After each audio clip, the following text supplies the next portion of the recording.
Kisah ini dimulai dengan latar klasik. Di zaman kuno, manusia dan monster terkunci dalam perang tanpa akhir. 1000 tahun yang lalu, seorang raja legendaris muncul, menggunakan kekuatan misterius yang disebut tanda Marks untuk melawan balik.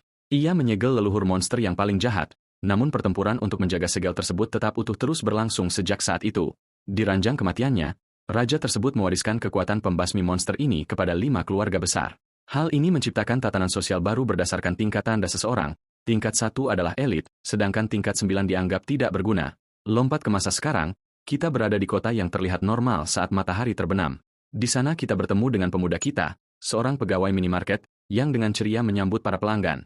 Salah satu pelanggan, seorang yang sangat arogan, langsung menghina orang-orang bertanda rendah sambil menuntut rokok. Namun ketika pemuda itu meminta pembayaran, si brengsek itu tersinggung. Bagaimana mungkin seorang bertanda satu berani meminta uang padanya? Tepat saat itu, manajer toko datang dan sepertinya dia mengenal pelanggan yang marah itu. Pria itu kemudian menuntut manajer untuk memecat tokoh utama kita, MC, hanya karena melakukan pekerjaannya. Jadi, mereka pergi ke ruang ganti untuk percakapan yang sangat canggung. Manajer, saudara San, sangat menyesal, tetapi MC kita, Xiaoqi, memilih untuk berhenti agar tidak menimbulkan masalah. Saudara San meratapi bahwa situasinya selalu sama, orang-orang bertanda tinggi tidak menganggap mereka sebagai manusia. Xiaoqi memberitahu dia untuk tidak merasa bersalah, mengambil gaji terakhirnya, dan berpamitan. Dengan itu, pahlawan kita yang baru saja menganggur berjalan keluar toko dengan tatapan penuh tekad. Seseorang dengan sepatu sekolah sedang menunggunya tepat di luar pintu. Itu adalah adiknya yang menyapa sang kakak dengan senyum bahagia. Dia bersemangat tentang Xiaoqi yang mendapatkan uang, tetapi Xiaoqi menyuruhnya untuk fokus pada kesehatannya. Xiaoqi akan menjadi tulang punggung keluarga. Mereka berdua berjalan bersama, sebuah unit keluarga kecil di dunia yang jelas-jelas tidak memihak mereka. Xiaoqi menawarkan untuk membelikan es krim untuk adiknya, tetapi adiknya khawatir dengan kesehatannya yang lemah. Xiaoqi bersikeras bahwa sedikit suguhan tidak akan membahayakan, dan dengan menawan memesankan kerucut stroberi untuknya. Adiknya dengan main-main menawarkan 1 gigitan, dan mereka berbagi momen manis. Keduanya menyangkal bahwa mereka masih anak-anak. Saat adiknya menikmati es krimnya, Xiaoqi dengan lembut mengingatkannya bahwa mereka masih perlu mendiskusikan tentang dirinya yang dipecat. Namun, perjalanan pulang mereka terpotong oleh gemuruh tiba-tiba yang bergema di jalanan kota. Monster besar jatuh dari atas, membuat semua orang mempertanyakan seberapa terlindungi zona ini sebenarnya. Tanpa ragu, Xiaoqi meraih adiknya dan menyuruhnya lari ke tempat penampungan keluarga Jiang. Tekanan ini terlalu berat bagi kondisi adiknya yang lemah, dan dia mulai terbatuk, berjuang untuk bernapas. Jadi, Xiaoqi langsung menggendongnya di bahu dan terus berlari. Tidak ada waktu untuk drama. Dia tidak bisa menghilangkan perasaan bahwa ada sesuatu yang sangat salah. Monster seharusnya tidak bisa menembus tembok ini. Binatang mengerikan ini tepat di belakang mereka, menjulang di atas kerumunan warga yang melarikan diri. Prioritas utamanya hanyalah membawa adiknya ke tempat penampungan sambil menerjang kekacauan. Mereka akhirnya sampai di kediaman tersebut, hanya untuk menemukan kerumunan panik yang terjebak di gerbang. Xiaoqi melihat seorang tetangga dan bertanya mengapa tidak ada yang diizinkan masuk ke zona aman tersebut. Pada saat itu, seorang pejabat berwajah sombong yang diapit oleh penjaga melangkah maju untuk menghadapi massa yang putus asa. Dia mengumumkan bahwa tempat penampungan memiliki kapasitas terbatas, jadi siapapun di bawah tingkat 3 secara resmi dianggap sebagai umpan monster. Massa benar-benar kehilangan kendali, melonjak maju dalam penyerbuan putus asa untuk menyelamatkan diri mereka sendiri. Mencoba menjadi suara nalar, Xiaoqi memperingatkan penjaga bahwa massa hanya akan menarik monster lebih cepat. Penjaga itu mencemooh status tanda 1 milik Xiaoqi, menuduhnya mencoba menyeret semua orang bersamanya. Dan begitu saja, kerumunan yang ketakutan berbalik melawan Xiaoqi, menyalahkannya karena ingin bertahan hidup. Kerumunan itu segera berbalik menyerang satu sama lain, dengan orang-orang tingkat 3 menuntut prioritas masuk. Sementara warga yang putus asa saling mencekik, para pejabat hanya menonton dari atas, menikmati pertunjukan tersebut. Muak dengan omong kosong itu, Xiaoqi berteriak bahwa dia akan menjadi umpan jika mereka membiarkan semua orang masuk. Pengorbanan diri yang tiba-tiba ini benar-benar mengejutkan pejabat sombong itu. Heroisme tidak ada dalam rencana mereka. Xiaoqi dengan cepat meminta seorang tetangga terpercaya untuk menjaga adiknya, berjanji dia akan segera kembali dari misi memancing monster. Berbalik ke para penjaga, dia menuntut mereka membuka gerbang sekarang karena dia telah menawarkan nyawanya. Xiaoqi menegur pejabat itu karena jelas berencana membiarkan mereka semua mati, membuat pria itu terpojok. Di bawah tekanan dari seluruh kerumunan, pria itu akhirnya mengalah dan memerintahkan gerbang dibuka untuk warga. Saat pahlawan kita pergi, pejabat itu menatapnya dengan pandangan yang mengatakan, "Kau sudah mati." Pintu besar itu terbanting tertutup, meninggalkan Xiaoqi sendirian untuk menghadapi musuh di luar. Dan bicara soal iblis, monster laba-laba raksasa melompat melewati atap gedung tepat sesuai jadwal. Xiaoqi melihat binatang itu, menyiapkan diri untuk konfrontasi gila yang baru saja dia setujui. Dia kemudian mulai mengejek raksasa penghancur kota itu. Rencana yang sangat solid tanpa celah sama sekali. Monster itu segera termakan umpan. Banyak mata merahnya mengunci ke arah camilan favorit barunya. Sekarang, berlari untuk hidupnya, Xiaoqi mulai berpikir bahwa serangan monster ini terasa agak terlalu nyaman. Kilas balik yang menyakitkan mengungkapkan dia dan adiknya diusir saat masih kecil karena tanda rendah mereka yang tidak berharga. Tekadnya mengeras. Dia akan melakukan apa saja untuk melindungi adiknya dari dunia yang menganggap mereka sebagai sampah. Anak ini memimpin monster itu dalam pengejaran panik melalui jalan-jalan kota yang kosong, menghindar dan berkelit. Sambil terengah-engah, dia bertanya-tanya di mana sebenarnya para pelindung kota itu. Monster itu menjulang di atasnya, tetapi dia menganalisis bentuknya, menyadari bahwa itu adalah laba-laba serigala yang berburu berdasarkan getaran. Tepat saat itu, monster laba-laba raksasa itu mengayunkan cakarnya yang masif untuk serangan mematikan. Namun entah dari mana, sambaran petir biru yang masif menghantam binatang itu, menghentikannya seketika. Berdiri di antara dia dan kematian adalah prajurit wanita bertanduk yang dengan santai memblokir serangan itu. Petarung elit ini menatap tajam monster itu, berderak dengan energi biru yang serius. Saat dia menatap binatang buas yang mengaum itu, dia tidak terpengaruh oleh amukannya. Dari senjatanya, dia memanggil naga roh yang retak masif yang terbuat dari energi biru murni, unit monster spektral absolut yang melilitnya, siap untuk bertarung. Atas perintahnya, konstruksi energi masif itu menerjang maju untuk menggigit wajah laba-laba itu, menancapkan giginya ke karapas laba-laba dan membungkusnya dalam pelukan maut petir. Seluruh kejadian itu meledak dalam ledakan energi biru yang masif, tampaknya melenyapkan monster itu. Xiaoqi hanya menyaksikan asapnya menipis, mungkin bertanya-tanya apa yang baru saja terjadi pada kehidupan tenangnya. Penyelamatnya mendarat di depannya dengan sapaan santai, seolah-olah memanggil naga pejuang kaiju adalah hal yang biasa bagi hari Selasa. Dia kemudian memeriksanya, bertanya apakah dia terluka dengan sikap yang sangat tenang. Xiaoqi segera mengenalinya sebagai elit tingkat 6 dari keluarga Jiang, terbata-bata bahwa dia baik-baik saja. Tepat saat dia mengatakannya, rasa sakit yang tajam menusuk kepalanya dan dia hampir pingsan. Tentu saja, monster itu belum mati, meledak dari reruntuhan untuk ronde kedua. Gadis ini bahkan tidak terkejut, hanya kesal, bersumpah untuk membunuhnya lagi karena sangat tidak nyaman untuk tetap hidup. Ketika dia melirik ke belakang untuk memeriksa, gadis dalam bahaya. Xiaoqi sudah pergi. Gangguan sesaat ini adalah semua yang dibutuhkan laba-laba itu untuk menyerangnya secara membabi buta, membuatnya terbang ke udara. Kaki-kakinya menghantam dengan kekuatan luar biasa, menghancurkan tanah tempat dia berdiri sedetik yang lalu. Tiba-tiba Xiaoqi kembali ke tempat kejadian, bergegas untuk memeriksa prajurit elit yang baru saja dia tinggalkan. Dari awan debu, monster laba-laba muncul, terlihat lebih marah dari sebelumnya. Prajurit ini menyadari monster itu tidak hanya bangkit kembali, tetapi juga naik level, dan sekarang dia harus memperingatkan semua orang. Otak taktisnya bekerja, berlari sendirian akan membuat mereka berdua terbunuh, tetapi permainan pengorbanan mungkin bisa berhasil. Jadi, dia menyerahkan informasi itu kepada Xiaoqi, memerintahkannya untuk melarikan diri dan memperingatkan komando tentang kenaikan pangkat monster itu. Ketika dia ragu-ragu, dia menggunakan pangkatnya, bersikeras tugasnya sebagai tingkat 6 adalah menahan garis apapun yang terjadi. Sementara itu, monster laba-laba yang sudah ditingkatkan selesai menunggu dan mengaum dengan kemarahan murni.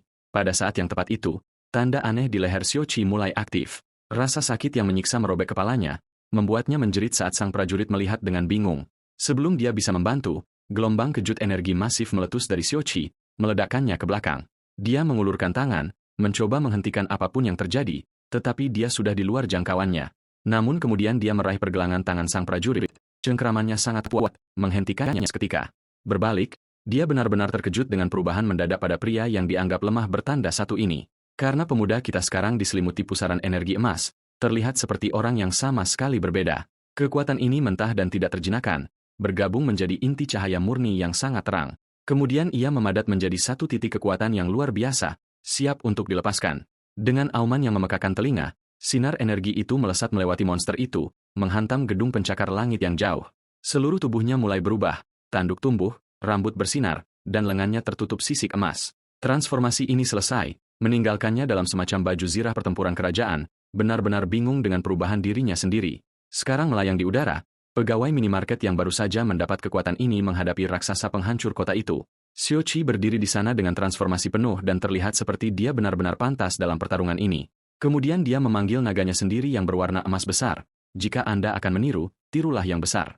Versi kecil dari prajurit wanita itu muncul, menjelaskan bahwa mereka telah bergabung dan dia sekarang adalah kekuatannya dengan steroid. Dia memutuskan untuk mengikuti arus saja, bunuh monster sekarang, krisis eksistensial nanti. Dengan satu gerakan dramatis, dia bersiap untuk melepaskan kekuatan penuh dari kekuatan yang dia pinjam. Dari langit, dia memanggil badai pedang emas, bertujuan untuk mengubah laba-laba itu menjadi bantalan jarum. Pemuda kita memandu serangan itu dengan lambaian tangannya, terlihat terlalu tenang untuk pria yang baru saja menjadi pegawai 1 jam yang lalu. Hujan pedang suci ini menghantam monster itu, menyematkannya sepenuhnya. Pemandu roh barunya segera menyatakan kemenangan, yang selalu menjadi pertanda fantastis. Dan ya, laba-laba itu masih menendang, sekarang dihiasi dengan salib yang bersinar dan terlihat sangat marah. Jadi Xiaoqi memutuskan untuk membuatnya menjadi urusan pribadi, mengisi tinju yang bersinar dengan energi, kau tamat. Pukulan itu terhubung dengan kekuatan nuklir kecil yang menelan kepala monster itu dalam ledakan besar. Ledakan ini merobek jalanan, tidak menyisakan apapun selain awan asap dan kehancuran. Kali ini, mayat monster itu tergeletak berasap di tanah, terlihat sangat kalah. Dia tidak yakin apakah ini benar-benar berakhir, dan teman rohnya menyuruhnya untuk memeriksanya dengan hati-hati. Jadi, dia berjalan menuju serangga raksasa yang mati itu, mungkin merasa seperti pria terhebat di planet ini. Namun saat dia mendekat, aura emasnya mulai berkedip dan padam. Fusi ini tiba-tiba pecah, memisahkannya dari prajurit wanita itu saat kekuatannya hilang sepenuhnya. Wajah Xiaoqi penuh kepanikan saat dia menyadari bahwa dia berada di tempat yang sangat tinggi tanpa kekuatan. Dan dengan itu, pahlawan kita jatuh dari langit seperti batu. Bicara soal perjalanan kekuatan yang berakhir buruk, saat dia jatuh ke tanah, pemuda kita mengulurkan tangan dalam kepanikan terakhir. Dan prajurit elit itu menukik untuk menangkapnya dengan gaya pengantin karena tentu saja dia melakukannya. Dia mendarat dengan anggun di tengah jalan yang hancur, masih menggendongnya. Ini mengarah pada momen yang sangat canggung dengan dia yang tersipu dan dia yang hanya menatap kosong. Akhirnya berdiri di atas kakinya sendiri, Xiaoqi memberikan ucapan terima kasih yang konyol, benar-benar tidak menyadari situasi, tetapi dia hanya tersenyum, bersikeras bahwa dialah yang seharusnya berterima kasih atas bantuannya. Saat itu, beberapa bawahannya bergegas mendekat, menyapanya sebagai Nona Muda. Melambaikan tangan, dia menyuruh mereka kembali ke misi penyelamatan seperti bos total. Ketika Xiaoqi mencoba menyelinap pergi, dia dengan cepat meraih lengannya untuk menghentikannya, meyakinkan bahwa adiknya aman, tetapi mereka benar-benar harus melakukan sedikit percakapan. Dia langsung ke intinya, bertanya bagaimana orang kecil bertanda 1 berhasil bergabung dengan kekuatannya, dan pemuda kita hanya terbata-bata, tidak tahu apa yang baru saja terjadi. Menemukan kepolosannya agak lucu, dia memberinya kartu nama untuk kolaborasi masa depan. Pikiran pertama Xiaoqi adalah dia akan dibedah di laboratorium, reaksi yang benar-benar normal. Dia tertawa, menyebutnya terlalu berharga untuk itu, yang menurut Xiaoqi terdengar sangat menyeramkan. Mengubah nadanya, dia menatap matanya dalam-dalam dan berjanji untuk melindunginya. Momen mereka terpotong ketika bawahannya kembali, mengatakan sang master mencarinya. Kesal, dia menerima panggilan, dengan cepat memberitahu seseorang di ujung sana bahwa semuanya baik-baik saja. Namun begitu dia selesai menelepon, pengawalnya mencibir Xiaoqi, menyebutnya sampah bertanda rendah. Nona muda ini segera menghentikannya, memberikan tatapan pada bawahannya yang bisa membekukan neraka. Nona muda ini segera memecat bawahannya karena ketidaksopanan tersebut, meninggalkan pria itu benar-benar terperangah. Xiaoqi hanya mengangkat bahu dengan santai, mengatakan dia terbiasa diperlakukan seperti sampah. Sebagai tanda terima kasihnya, dia menawarkan kartu emas yang terlihat sangat mahal. Dia bersikeras dia mengambilnya, menjelaskan bahwa dia tidak hanya menyelamatkannya, dia menyelamatkan semua orang di jalanan. Pemuda kita menatap kartu itu, mungkin mencoba menghitung berapa banyak tali yang terikat. Dia akhirnya mengantongi hadiah misterius itu, memutuskan untuk mengurus konsekuensinya nanti. Dengan perpisahan yang cepat dan canggung, dia mencoba pergi secepat mungkin, tetapi gadis pejuang itu memperhatikannya pergi, matanya bersinar dengan kesadaran yang tiba-tiba dan intens. Dia yakin anak ini adalah kunci untuk memutus semacam siklus kiamat dunia yang misterius. Sementara itu, Xiao sudah kembali ke rumah, segera memeriksa adiknya yang sakit. Adiknya mencoba bersikap kuat meski terbatuk-batuk, tetapi dia sudah merawat demamnya. Dia dengan lembut menenangkannya, menebak bahwa kejadian kiamat laba-laba raksasa mungkin sedikit membuatnya stres. Adiknya kemudian melompat dari tempat tidur untuk memeluknya dengan tetangga mereka yang baik hati tersenyum di latar belakang. Di luar, seluruh lingkungan bersorak untuknya, menyebutnya pahlawan yang menyelamatkan mereka semua. Bahkan penjaga sombong itu berlutut, memohon pengampunan dan mengakui bahwa dialah sampah yang sebenarnya. Xiao hanya melihatnya diseret pergi dengan ekspresi datar tanpa emosi. Tidak ada simpati di sini. Kembali ke dalam, adiknya mengaku merasa seperti beban, tetapi dia dengan cepat mengatakan itu tidak benar. Dia memegang tangannya, mengingatkan bahwa keluarga tidak berbicara satu sama lain seperti itu. Dan kemudian dia dengan nakal meminta sup iga babi buatannya yang terkenal saat dia merasa lebih baik. Dengan adiknya akhirnya beristirahat, dia diam-diam menutup pintu. Hari panjangnya tampaknya berakhir. Xiao menyuruh adiknya beristirahat sementara dia menjawab ketukan di pintu dan membukanya, menemukan tamu tak terduga yang dengan hati-hati bertanya apa yang mereka inginkan. Di pintunya ada seluruh komite perekrutan, seorang ilmuwan, seorang tradisionalis, dan gadis punk rock. Anak kita memasang senyum pelayanan pelanggan terbaiknya, mencoba mencari tahu apa yang terjadi. Dan dia bertanya kepada pria utama apakah ini tentang trik fusi kecilnya dengan keluarga elit Jiang. Pria ini mengonfirmasi bahwa dia berasal dari keluarga Jiang, tetapi sudah merencanakan untuk menjauhkan Xiaoqi dari keluarga lain sebelum pria ilmuwan itu segera meraihnya, menyebutnya mutasi baru yang sempurna untuk penelitian, yang jelas bukan pertanda baik. Namun, gadis berambut ungu itu turun tangan, menegur ilmuwan tersebut karena pada dasarnya ingin membedahnya. Dan kemudian dia membuat penawarannya sendiri untuk keluarga Shen, mendekat terlalu dekat hingga membuat risih.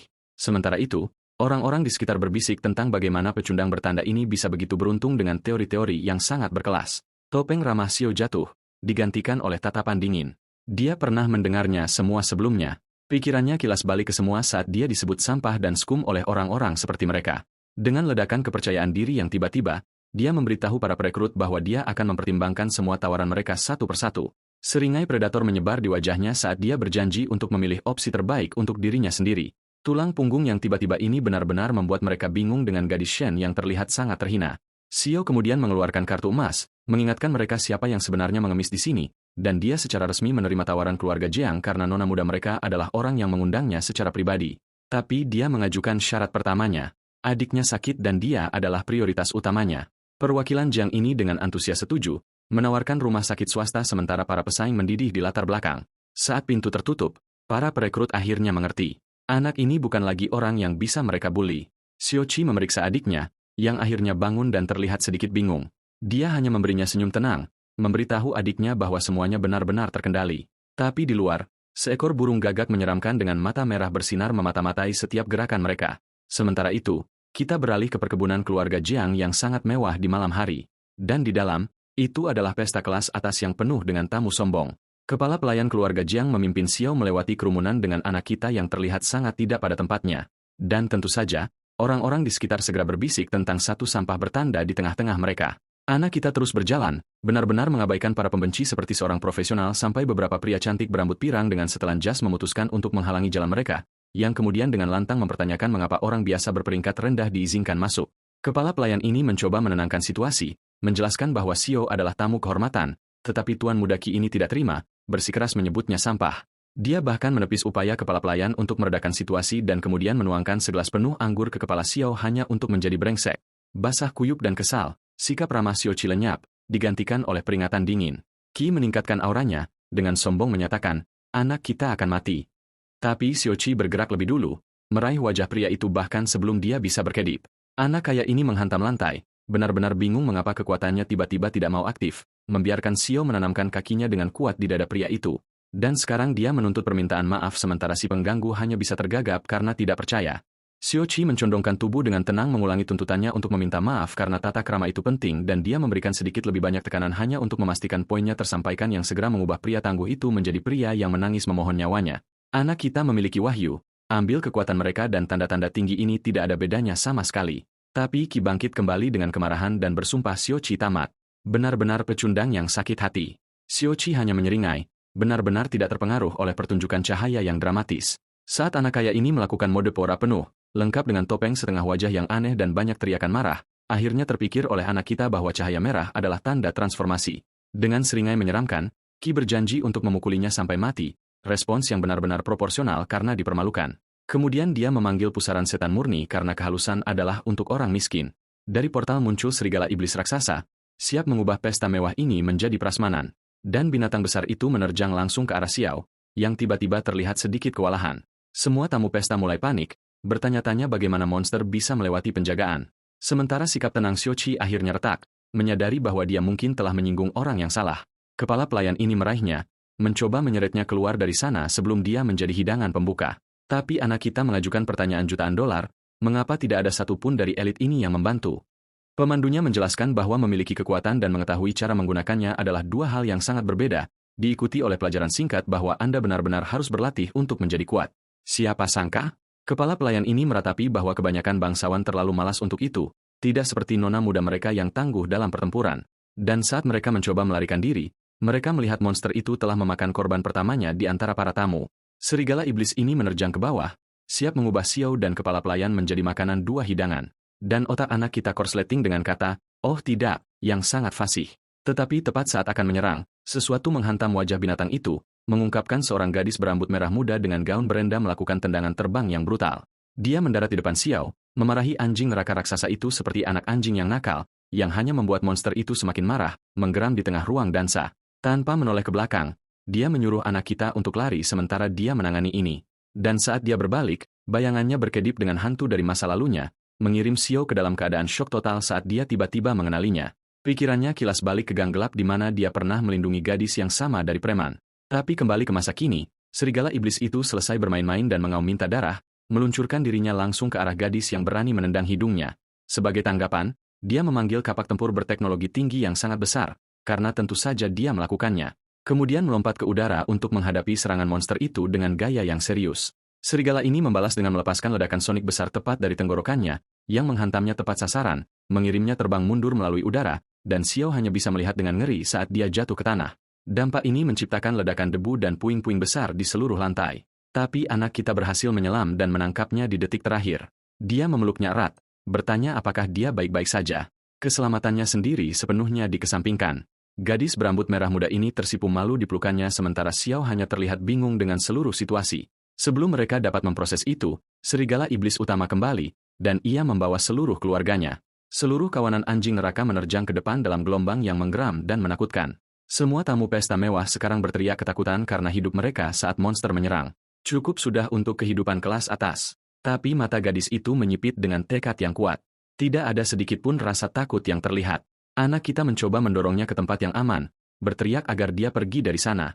Sebaliknya, dia meraih tangannya dan sentuhan mereka melepaskan kilatan energi ungu yang menyilaukan. Kekuatan ini meletus keluar dalam cincin yang bersinar, menghantam kawanan serigala yang menyerang. Dan binatang iblis itu langsung menguap menjadi bongkahan. Masalah selesai, kan?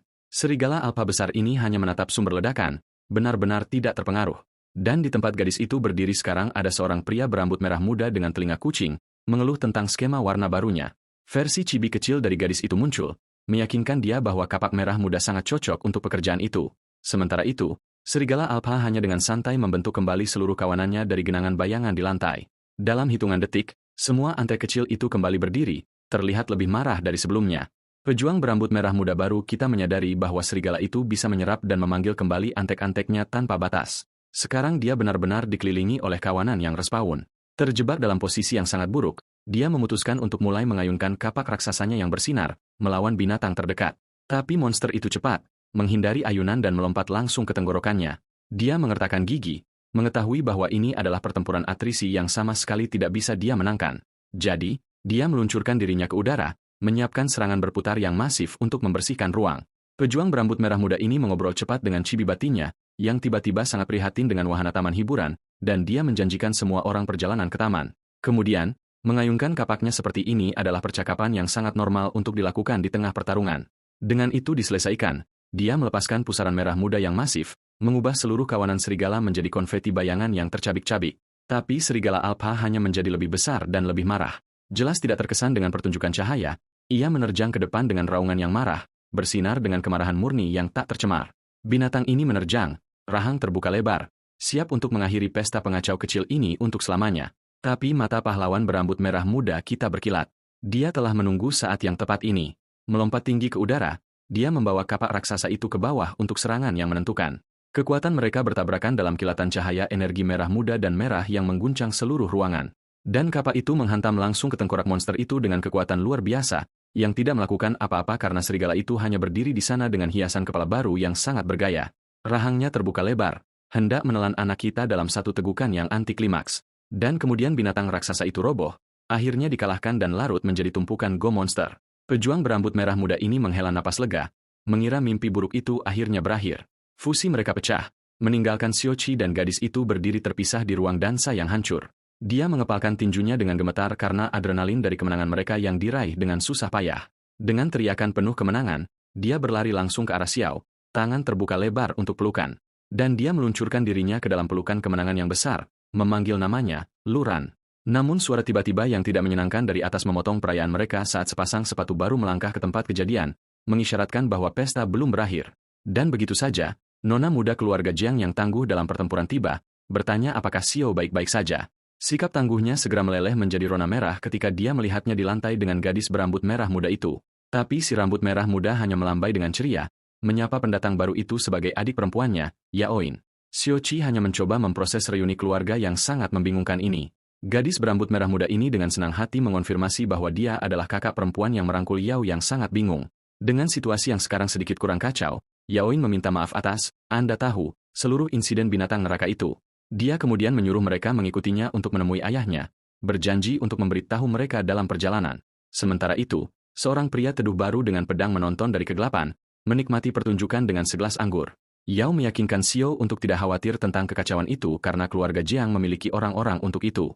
Dia kemudian dengan sopan meminta semua tamu yang tersisa yang sangat trauma untuk pergi dengan pengawalan. Keluarganya menjanjikan penjelasan lengkap atas insiden tersebut, istilah yang sangat profesional untuk serangan serigala iblis. Saat mereka berjalan, dia menyadari ini adalah monster yang sama yang muncul di distrik komersial. Kedua lokasi seharusnya dilindungi oleh penghalang energi berteknologi tinggi yang masif. Tapi penghalang itu sekarang terlihat hancur, artinya itu gagal atau sengaja dirusak. Xiaoqi bertanya-tanya apakah kekuatannya yang menjadi penyebabnya, dan dia mengakui itu kemungkinan yang pasti. Teman berambut merah muda, Luran, hanya memberitahu Yao untuk tidak khawatir karena dia ada di sini untuk melindunginya. Sekarang, trio ini akhirnya tiba di serangkaian pintu besar untuk menemui kepala keluarga. Yaoin mengumumkan kedatangan mereka kepada ayahnya, dan satu perintah dingin datang dari dalam. Masuk. Sebelum mereka bahkan bisa bergerak, secangkir teh terbang melalui pintu dengan kecepatan mematikan, yang menampar dahi Yao dengan telak. Sambutan hangat yang sesungguhnya dari sang ayah tercinta. Luran melangkah maju dengan seringai angkuh, melindungi Yaoin yang tampak sangat menderita karena reuni ini. Di dalam ruangan, sang patriark keluarga langsung berteriak menyuruh mereka berlutut karena keramah tamahan dianggap sebagai kelemahan bagi dirinya. Tepat saat Yao hendak menurut, Xiaoqi menariknya kembali berdiri, menolak membiarkannya berlutut. Pemuda kita itu hanya menatap sang pria tua dengan tenang, bertanya apakah ini idenya tentang intimidasi. Seluruh kelompok ini berdiri teguh, menghadapi sang patriark yang murka di kursinya yang mewah. Namun, pria tua itu menggeram bahwa ini adalah urusan keluarga pribadi, pada dasarnya menyuruh Xiaoqi untuk pergi. Pemuda kita tidak mundur sedikitpun, dia malah membalas dengan bertepuk tangan, melontarkan sindiran tajam tentang bagaimana dia tidak menyangka keluarga bergengsi tidak memiliki keramah tamahan sama sekali. Dengan mic drop itu, dia berbalik untuk pergi, mencoba menyeret Yao keluar dari sana. Tiba-tiba, pria tua itu berteriak bahwa monster-monster tersebut muncul hanya karena Xiaoqi. Xiaoqi dan Luran sudah berjalan keluar, tetapi Yaoin tertinggal di sana, benar-benar merasa bimbang.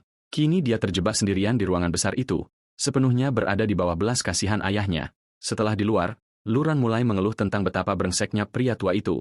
Sementara Xiaoqi menarik kesimpulan, menyadari bahwa Yao dan ayahnya mungkin tidak memiliki hubungan yang baik. Kemudian Luran menjatuhkan bom informasi. Pria tua itu benar-benar memaksa ibu Yaoin hingga menemui ajalnya. Dia menjelaskan bahwa untuk menimbun kekuasaan, beberapa keluarga bangsawan ini memaksa anak-anak mereka untuk menikahi kerabat sendiri. Pemuda kita tampak benar-benar ngeri, menyadari implikasi mengerikan dari tradisi keluarga kecil tersebut. Luran membenarkannya, ibunya dipaksa menikahi sepupunya sendiri dan menjadi gila setelah melahirkan. Xiaoqi berdiri terpaku karena rahasia keluarga yang sangat kelam ini, namun Luran hanya mengangkat bahu, mengatakan akan lebih baik jika Yaoin sendiri yang menceritakan sisa kisahnya. Luran segera mencoba merekrutnya ke dalam suatu kelompok dengan seringai yang tampak sangat terpercaya. Xiaoqi memberikan jawaban klasik, aku akan memikirkannya, yang merupakan kode untuk sama sekali tidak. Jadi, dia mengubah taktik, mengundangnya ke pelelangan bawah tanah yang teduh malam ini. Dia menawarkan obat untuk adiknya sebagai umpan dan pemuda kita langsung setuju untuk pergi. Dia menyebutkan setelan jas penjual asuransinya yang lama, tapi Luran tidak setuju, saatnya belanja besar-besaran. Pemuda kita jelas tidak terbiasa dengan perhatian sebesar ini, memerah padam, dan bam, setelah satu setelan jas mewah, dia terlihat sangat tajam di cermin di samping Luran. Solusi Luran adalah membeli seluruh toko sementara dompet Xiaoqi mengalami serangan panik. Tepat saat itu, seorang wanita baru muncul, melontarkan komentar sinis tentang pacar Luran. Dia bergelayut pada pria berambut pirang yang tampak seperti orang yang puncak kejayaannya saat di SMA. Mengabaikan mereka sepenuhnya, Luran menyuruh pelayan toko untuk membungkus semua pakaian. Pria itu kemudian mulai mengejek selera Luran terhadap pria, mencoba menegaskan semacam dominasi, dan dia mulai benar-benar kesal, wajahnya berubah menjadi kemurkaan total. Pacarnya mencoba menenangkannya, tetapi dia jelas tidak mendengarkan sama sekali. Sebaliknya, dia justru mendorong wanita itu hingga terpelanting karena mencoba meredam suasana. Namun entah dari mana, seorang gadis berambut merah dengan gigi yang sangat tajam melesat masuk untuk menangkapnya. Dia memegangnya erat, mencegah jatuh yang parah dengan mudah. Wanita itu tertegun, tapi baik-baik saja, berterima kasih kepada penyelamat bergigi tajamnya yang misterius. Pendatang baru kita itu hanya memberikan seringai bergigi tajam yang ramah sekaligus menakutkan. Penyelamat berambut merah itu menyebut si pria pirang sebagai sampah yang memangsa yang lemah. Tentu saja, egonya yang rapuh tidak bisa menerimanya, jadi dia melayangkan pukulan sambil berteriak tentang siapa yang disebut sampah. Namun, Dia hanya mengelak dari serangan ceroboh itu dan mengirim pria itu terbang dengan tendangan yang ditempatkan dengan sempurna. Pria itu menghantam lantai dengan keras. Benar-benar terpana bahwa akting pria tangguhnya gagal begitu spektakuler. Berdiri di atasnya, gadis itu hanya menyebutnya sampah. Penilaian yang sangat akurat, mengingat segalanya. Dari pinggir lapangan, Xiaoqi cukup terkesan, mengira petarung baru ini cukup hebat. Kemudian, portal merah dan hitam yang menyeramkan terbuka tepat di belakangnya, berderik dengan energi gelap. Mata pemuda kita melebar. Dia mengenali portal mengerikan itu dari pertemuan monsternya sebelumnya. Dia segera menerjang ke depan, berteriak padanya untuk waspada terhadap serangan mendadak. Terlambat, tendril bayangan muncul dari kehampaan, melilit gadis berambut merah itu dan menjebaknya. Dia berjuang melawan anggota tubuh bayangan, benar-benar lengah oleh serangan mendadak itu. Portal ini mulai menyeretnya masuk, dan sepertinya dia akan ditarik ke dimensi lain. Tapi Xiaoqi menyelam di detik terakhir, meraih kakinya untuk mencegahnya dibawa pergi. Sementara itu, wanita yang terlempar tadi hanya berusaha membayar barang-barangnya, benar-benar bingung dengan kekacauan itu. Tarikan portal ini terlalu kuat, menarik semua orang ke dalam pusaran saat seorang gadis berambut merah muda menonton. Pendatang baru ini melangkah maju, mengungkapkan bahwa dialah orang di balik seluruh jebakan portal tersebut. Dengan seringai bengkok, dia melambai selamat tinggal pada korbannya, dikelilingi oleh sisa-sisa sihir gelapnya. Portal ini tertutup rapat, meninggalkan toko pakaian yang sunyi senyap dengan hanya beberapa manekin sebagai saksi. Di sisi lain, wanita yang terhisap tadi melihat sekeliling dengan benar-benar tersesat dan ketakutan. Xiaoqi mendapatkan kembali kesadarannya, memanggil untuk melihat apakah dia baik-baik saja. Setelah perjalanan antar dimensi yang kasar itu, Xiaoqi mendarat tepat di atasnya, bertanya apakah dia baik-baik saja, sambil menyebut asterisker si mesum. Penyelamat berambut merah itu terpojok, benar-benar merasa malu dan siap untuk menggigit kepala seseorang. Kemudian Xiaoqi menyadari persis di mana tangannya mendarat, yang merupakan pembuka percakapan yang fantastis. Gadis itu meledak dalam kemarahan yang berapi-api, memanggilnya orang mesum sementara dia mencoba menjelaskan bahwa mereka dalam bahaya besar. Sepenuhnya mengabaikannya, rambut gadis itu meledak menjadi api keemasan saat dia meningkatkan kekuatannya, jelas terganggu oleh segalanya. Mereka berdua sekarang berhadapan di dimensi kantong berapi yang aneh tempat mereka terlempar. Dengan topeng bergigi baru, dia mulai berteriak agar apapun yang membawa mereka ke sini menunjukkan diri atau dibakar. Xiaoqi menyatukan pemahamannya, menyadari bahwa monster pasti telah menjebak mereka di ruang khusus ini. Tepat saat itu, tendril bayangan mulai merayap dari tanah tepat di bawah kakinya. Mata Xiaoqi melebar saat dia berteriak padanya untuk memperhatikan serangan dari bawah, dan dia menyelam ke depan, menjatuhkannya agar tidak terkena serangan tepat waktu. Sekelompok besar duri bayangan meletus dari tanah tepat di tempat dia berdiri. Dia menghantam tanah, benar-benar bingung dan kesal dengan dorongan mendadak itu. Berbalik, dia hendak berteriak padanya karena menjatuhkannya lagi, ketika dia melihat Xiaoqi telah tertusuk oleh duri-duri itu, mengambil serangan itu untuknya.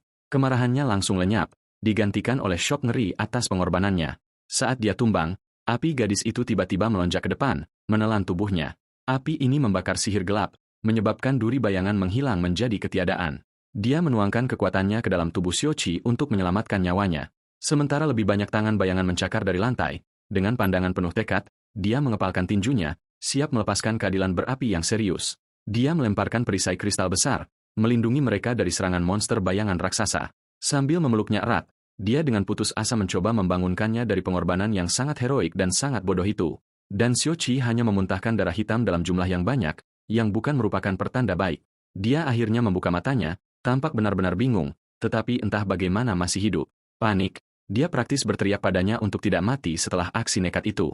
Dan saat dia memudar, pikirannya kembali ke waktu yang berbeda saat dia dipukuli. Kekenangan dipukuli oleh sekelompok pemenang di tengah hujan lebat. Penindas utama membayangi dia, mengejek apapun yang dia genggam begitu erat, meninggalkan Xiaoqi yang jauh lebih mudah memar dan patah di trotoar yang dingin dan basah. Setelah bosan, para bajingan itu pergi, meninggalkannya sendirian dalam kesengsaraannya. Dia meringkuk di tanah, benar-benar kalah dan mencoba melindungi muatan berharganya. Tapi kemudian, bayangan kecil jatuh di atasnya, menawarkan sedikit perlindungan dari hujan lebat. Dia mendongak untuk melihat adik perempuannya, Zolin, memegang payung untuknya. Dan dia hanya berdiri di sana dengan wajah memerah dan sangat khawatir tentang kakak laki-lakinya.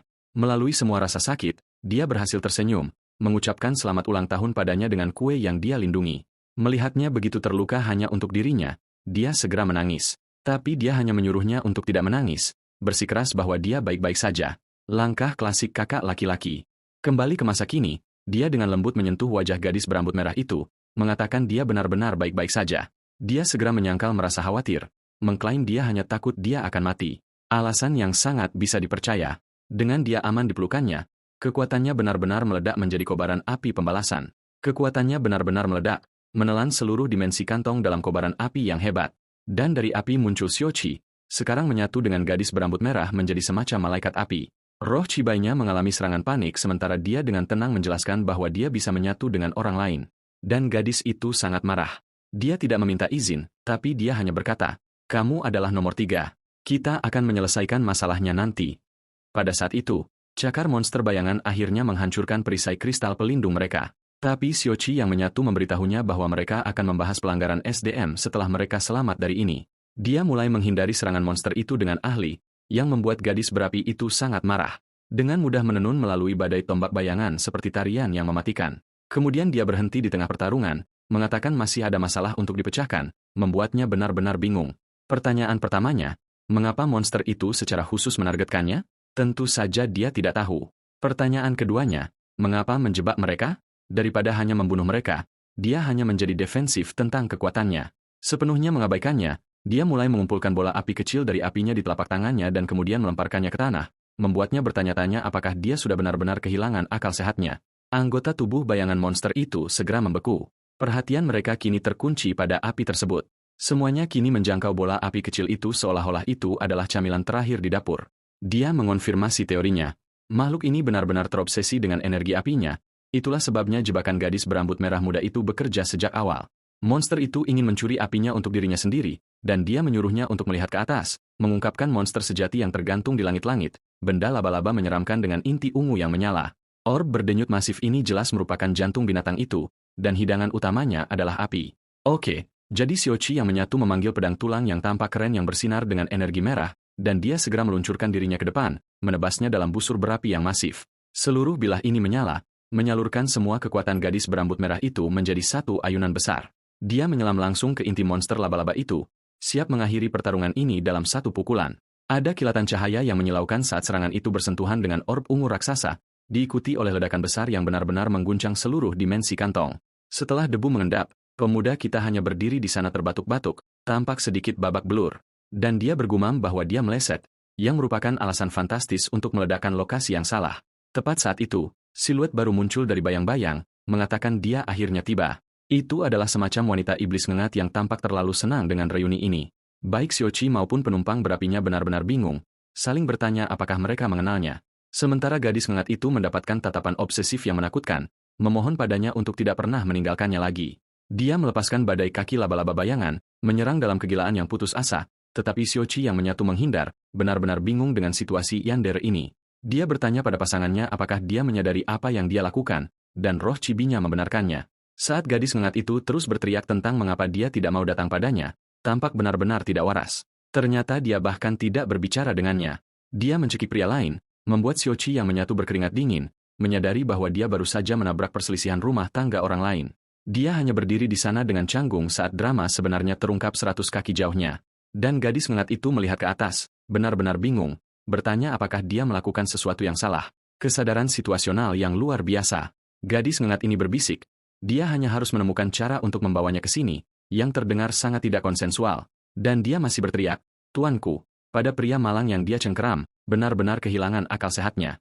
Sementara itu, Xiaoqi yang menyatu mendapati dirinya menghadapi jaring laba-laba besar yang menyala yang menghalangi jalannya. Dengan tatapan penuh tekad, dia mulai merapalkan mantra api besar, siap membakar semuanya. Dia melepaskan pilar api yang sangat besar, menelan seluruh jaring dalam ledakan berapi. Ledakan ini merobek jaring sihir, membakar segala sesuatu di jalurnya.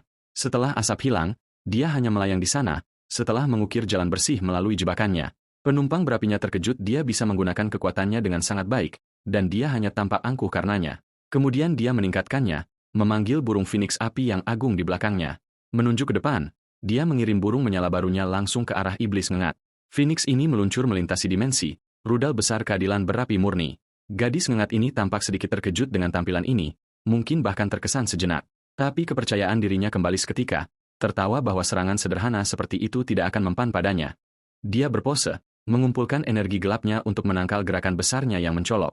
Dari tanah, ia memanggil hutan penuh duri bayangan yang sangat tajam. Duri-duri itu melonjak ke atas, membentuk dinding raksasa untuk mencegat Phoenix yang datang, dan perisai durinya sepenuhnya memblokir api tersebut, melindunginya dari kekuatan penuh ledakan itu.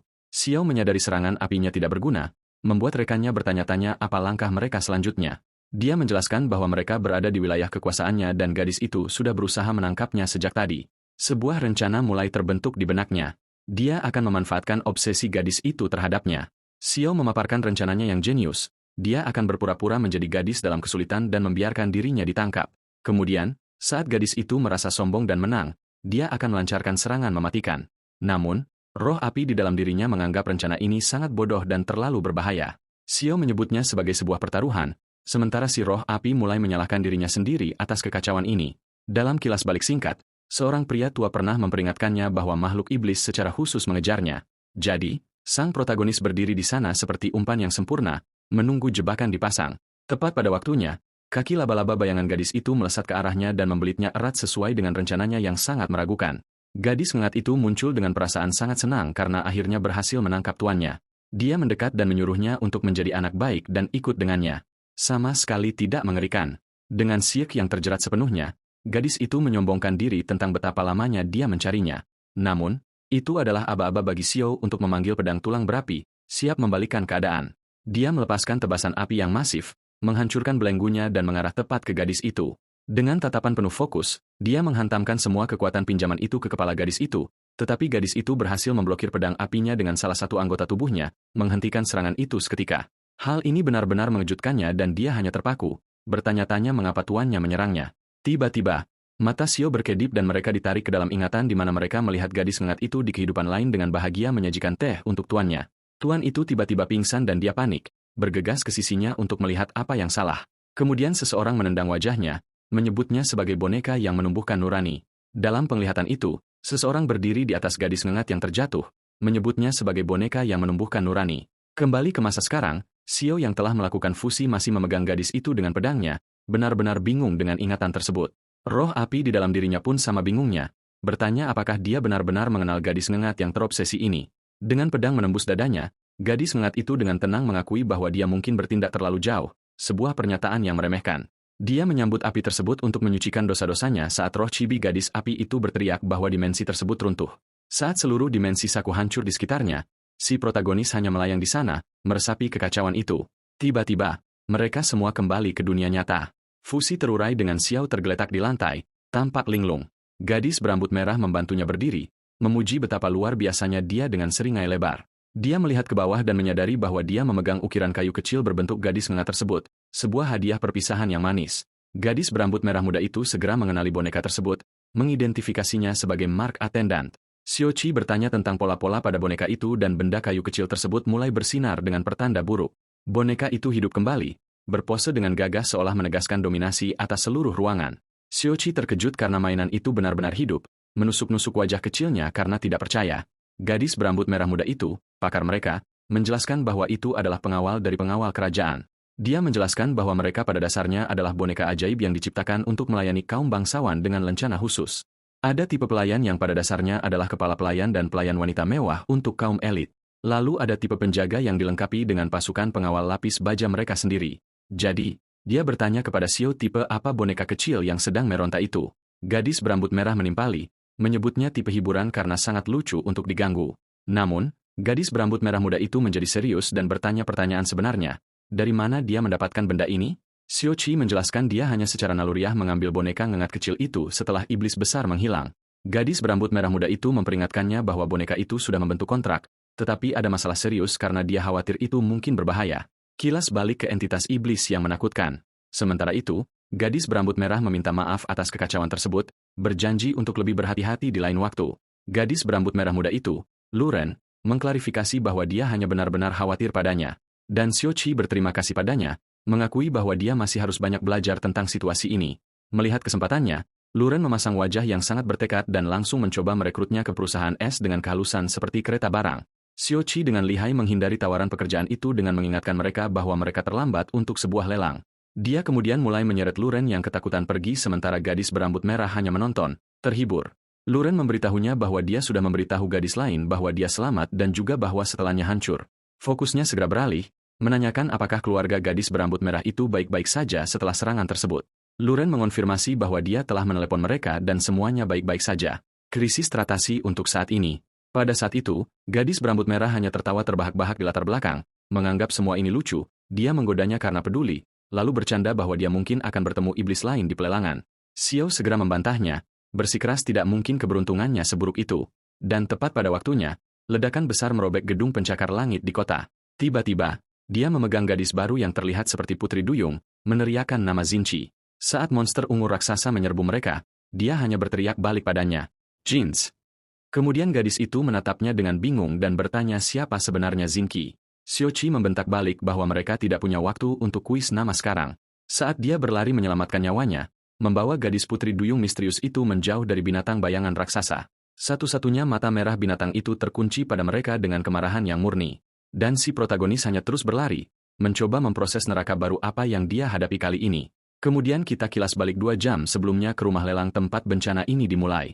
Di dalam, seorang juru lelang berada di atas panggung menyambut semua tamu terhormat ke acara besar tersebut. Sementara kru mereka menyaksikan semuanya terungkap dari kenyamanan kotak VIP pribadi. Xiao, Luren, dan gadis berambut merah semuanya mengenakan pakaian formal, tampak sangat tidak cocok. Dan si protagonis segera mulai mengeluh karena harus berpakaian rapi untuk acara ini. Gadis berambut merah menghela napas, menjelaskan bahwa penyelenggara sangat khusus tentang aturan berpakaian. Kemudian Luren dengan santai menyebutkan bosnya, Yaoan, telah menawarkan untuk membayar apapun yang dia inginkan, yang membuat Xiao dan gadis berambut merah sangat bersemangat.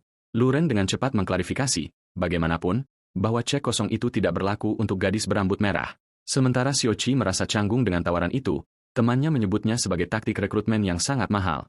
Luren bersikeras bosnya adalah pebisnis yang tajam yang tahu investasi yang baik saat dia melihatnya, memberitahu Xiao bahwa tindakan besar ini membuktikan betapa berharganya dia. Dia kemudian menghela napas dramatis, berharap dia punya banyak uang untuk dihamburkan. Dan gadis berambut merah bergabung, mengalami kehancuran total karena bangkrut. Dia hampir menangis, merengek bahwa dia mendengar senjata kuno dijual dan dia tidak mampu membelinya. Jadi, dia memohon pada Xiao untuk menawar untuknya, hanya untuk membuat Xiao mengakui bahwa dia sama bangkrutnya dengan dia. Gadis berambut merah benar-benar kehilangan kendali, berteriak bahwa bos barunya benar-benar melemparkan uang padanya. Namun, Xiao membalas bahwa itu adalah uang yang tidak bisa dia tolak. Seorang ahli prioritas keuangan. Ini membuat kedua gadis itu menyebutnya pelit dengan temannya yang melakukan aksi cemberut penuh di lantai. Saat itu, perhatiannya tertarik ke panggung. Saat acara utama akhirnya dimulai, juru lelang itu memuji penonton, berjanji kejutan terbesar malam itu akan segera terungkap, dan mereka membawa objek misterius besar yang disembunyikan di bawah kain merah raksasa. Dengan gaya yang dramatis, mereka menyingkap seorang Putri Duyung yang mengapung di dalam tangki yang bersinar, hanya yang kedua yang pernah dilelang. Xiaoqi dan Luren sangat ngeri, menyadari bahwa mereka akan menyaksikan seseorang dijual. Putri Duyung itu sendiri hanya melihat ke bawah, benar-benar kalah dan pasrah pada nasibnya. Namun, matanya tiba-tiba melebar, mengunci sesuatu di antara penonton dengan kilatan ketakutan. Dari kotak VIP mereka, kru mendapatkan pandangan penuh tentang dirinya yang dipamerkan seperti trofi untuk para penawar.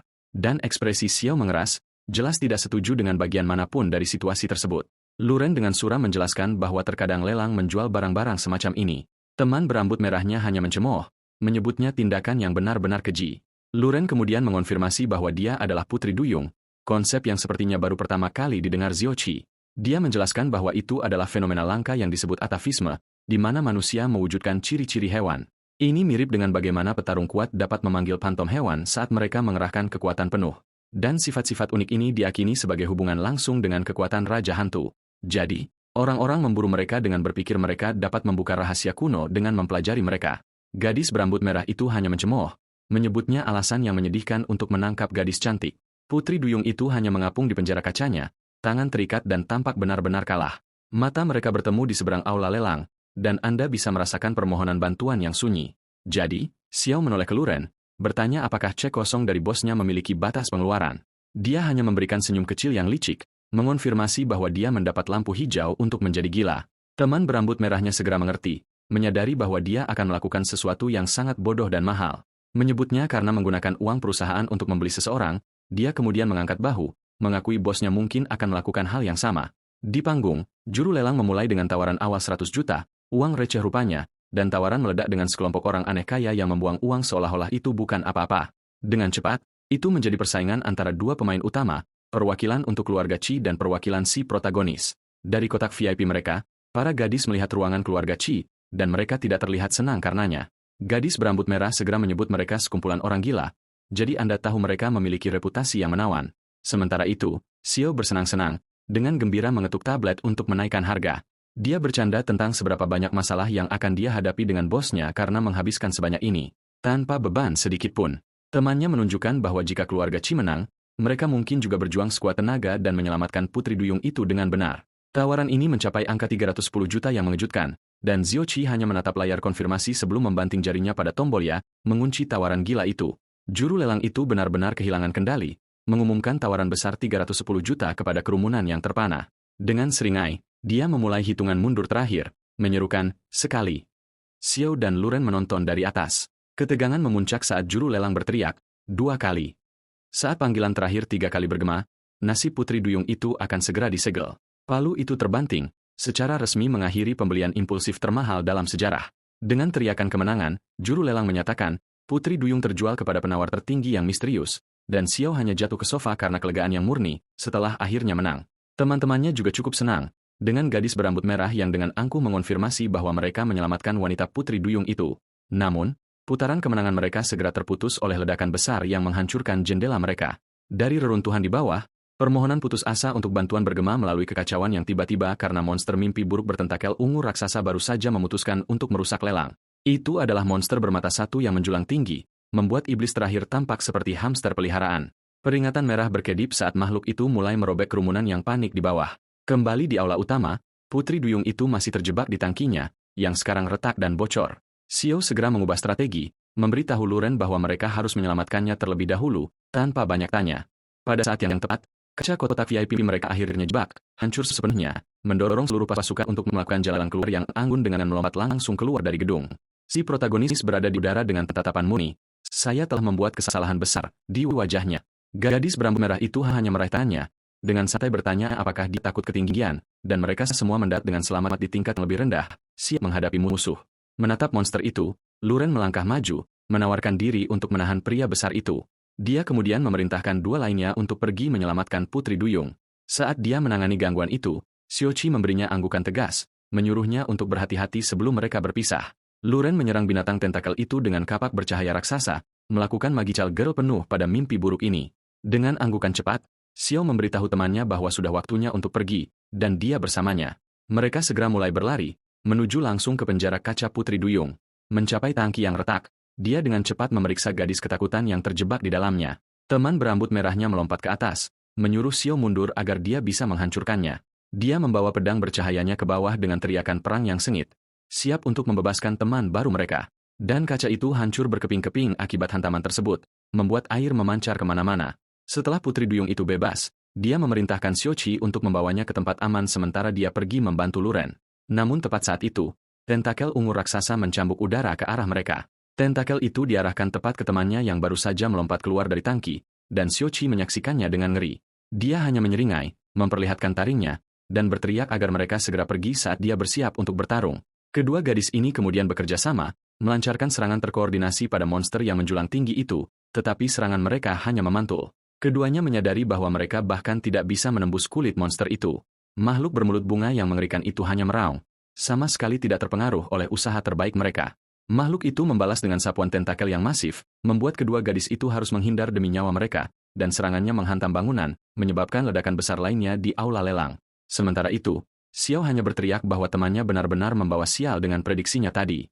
Dia merangkak melalui puing-puing bersama Putri Duyung itu saat monster tersebut terus mengamuk. Sambil menggendongnya, dia mencari jalan keluar sementara sang Putri Duyung hanya menatapnya, hendak berbicara dan bertanya apakah ada jalan keluar, tepat saat ledakan lain membuat mereka terpelanting ke udara. Saat mereka terlempar, dia bertanya bagaimana cara mereka menyingkirkan makhluk itu. Dia menghantam tanah dengan keras, segera memeriksa apakah teman Duyung barunya itu pingsan. Ternyata dia hanya pusing karena guncangan, dengan mata yang berputar-putar, yang membuat Xiao bingung. Sedetik kemudian, dia tersentak bangun dengan terengah-engah, tampak benar-benar kewalahan oleh kekacauan itu. Xiao hanya menatap, benar-benar tidak mengerti apa yang terjadi dengannya lagi. Lalu air mata mulai mengalir karena hari ini benar-benar semakin kacau. Jadi, pemuda kita, seorang ahli dukungan emosional, hanya berteriak padanya untuk berhenti menangis. Dia bersikeras bahwa dia tidak menangis, padahal sedang mengalami serangan panik hebat di pelukan Xiao, yang segera meningkat menjadi sesi menangis gaya kartun lengkap dengan mulut raksasa. Tiba-tiba, pilar energi biru yang masif meletus darinya, menelan mereka berdua. Dan di tempat gadis Duyung itu berada, kini berdiri seorang pria duyung yang kekar luar biasa. Wujud baru ini melayang untuk menghadapi monster tentakel, siap untuk pertarungan yang sesungguhnya. Sementara itu, Xiao mendapati dirinya berada di semacam ruang pikiran bawah air yang aneh bersama Putri Duyung yang asli. Dia sama bingungnya dengan Xiao, bertanya-tanya bagaimana Xiao bisa masuk ke dalam kepalanya. Dia mengulurkan tangan dan menyentuh wajahnya, memastikan bahwa ini entah bagaimana benar-benar terjadi, dan dia terkejut bahwa dia bisa berinteraksi secara fisik dengannya di ruang mental ini. Dia menjelaskan ini adalah kemampuannya dan mereka harus keluar untuk menghadapi monster itu. Dengan tatapan penuh tekad, dia setuju untuk memberikan segalanya. Di dunia nyata, wujud pria duyungnya bersiap, mengonfirmasi bahwa dia yang memegang kendali. Dia kemudian menetapkan aturan baru. Mereka telah menyatu dan tidak bisa berpisah sampai monster itu hancur. Kini memegang kendali, Xiaoqi memberitahu pasangannya untuk tidak mulai menangis di tengah pertempuran. Monster tentakel itu hanya meraung balik, sama sekali tidak terkesan dengan wujud pertarungan baru mereka. Jadi, wujud gabungan mereka menyerbu, mengayunkan pedang air raksasa tepat ke arah monster itu, tetapi ekspresi terkejutnya mengonfirmasi hal yang sudah jelas. Serangan itu sama sekali tidak membuahkan hasil. Pantang menyerah, dia mengumpulkan energi untuk pedang air yang lebih besar untuk usaha kedua yang lebih optimis. Dia menebaskannya dengan kekuatan penuh, bertujuan untuk membelah kulit binatang itu, hanya untuk menemukan senjatanya bahkan tidak bisa menembusnya. Sebuah kekeliruan taktis kecil. Sementara itu, di pikiran mereka yang terbagi, dia bertanya apakah penggabungan ini berarti mereka akan memiliki bayi. Xiao sedang mencoba memproses itu, tergagap bahwa mereka sama sekali tidak melakukannya. Percakapan yang sangat pribadi ini terganggu oleh tentakel yang menghantamnya ke gedung. Dia segera panik, menanyakan apakah suaminya baik-baik saja. Dia benar-benar mendalami perannya. Xiao sangat tidak baik-baik saja, tertanam di reruntuhan dan tampak terluka parah, tetapi dia berhasil melepaskan diri, siap untuk kembali bertarung. Saat gelombang energi penyembuh membasuh dirinya, memperbaiki kerusakan. Di ruang pikiran, dia memanggilnya suami lagi, dan Xiaoqi benar-benar kehilangan kata-kata. Dia menepuk jidatnya, memberitahu namanya adalah Qiu, sementara sang putri duyung mulai meminta maaf dengan sangat menyesal. Permintaan maafnya dengan cepat berubah menjadi kehancuran mental total saat dia bersikeras bahwa ini semua adalah kesalahannya, dan kita dibawa ke kilas balik masa kecilnya di mana dia disebut sebagai pembawa sial yang tidak berguna. Dia terlihat ditinggalkan oleh keluarganya yang berjalan pergi tanpa menoleh sedikit pun. Ingatan ini berakhir dengan dia bertanya-tanya apakah dia adalah alasan atas semua kemalangan orang lain. Ingatan traumatisnya berakhir dengan dia berharap dia tidak pernah ada, menyalahkan dirinya sendiri atas segalanya. Di ruang pikiran mereka, Qiu dengan lembut menyeka air matanya, memberitahu bahwa tidak satu pun dari ini adalah kesalahannya karena dia juga korban dalam semua ini. Dengan sesi dukungan emosional selesai, dia menyuruhnya untuk mengirimnya kembali ke pertarungan, dan Qiu menyeringai, berjanji padanya bahwa monster tentakel ini akan mudah ditangani. Wujud gabungan mereka bersiap di dunia nyata, siap untuk memenuhi janji itu. Tombak air masif segera terbentuk dan meluncur dengan kecepatan luar biasa, diikuti oleh Qiu sendiri, yang melesat maju tepat ke arah monster itu, menyelam kepala lebih dulu tepat di antara tentakel raksasa monster yang menunggu. Tombaknya menghantam tepat ke mulut bunga monster yang mengerikan itu, hanya agar dia tertangkap oleh tentakel. Serangan itu tidak melakukan apa-apa. Sekarang dia terseret masuk, terbungkus sepenuhnya dan tak berdaya untuk menghentikannya. Saat bagian dalam monster itu menutup, hendak menelannya bulat-bulat dari ruang pikiran, gadis duyung itu menonton dengan ngeri saat rahang itu tertutup. Segera panik dan berteriak bahwa suami barunya baru saja dimakan. Namun ternyata dia baik-baik saja, hanya melakukan tur pemandangan di saluran pencernaan monster itu. Dia terbang melalui interior berdaging mencari titik lemah atau mungkin jalan keluar dan menemukan tempat itu dipenuhi dengan cacing parasit raksasa yang menjijikan. Di dalam, Qiu mencatat ada monster kecil sementara dia hanya merasa jijik dengan seluruh situasi ini. Dan ya, dia ada benarnya. Hal-hal ini benar-benar mimpi buruk. Di dalam monster itu, Qiu mengeluarkan perisai air untuk memblokir cacing parasit raksasa. Dia segera mengakui pada dirinya sendiri bahwa situasi ini, katakanlah, kurang ideal. Saat dia terlempar melalui isi perut monster itu, dikelilingi oleh pasukan cacing tersebut, pemuda kita mengonfirmasi ada terlalu banyak hal ini untuk ditangani.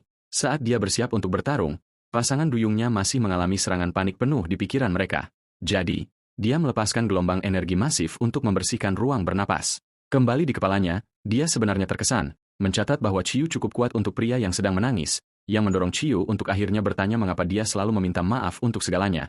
Dan kita menyelam langsung ke kilas balik traumatis lain dari masa kecilnya yang indah. Wanita menawan ini terlihat berteriak pada dirinya yang lebih muda karena menyebabkan masalah lagi. Dengan anak malang itu hanya memohon pengampunan, berjanji dia akan menjadi baik.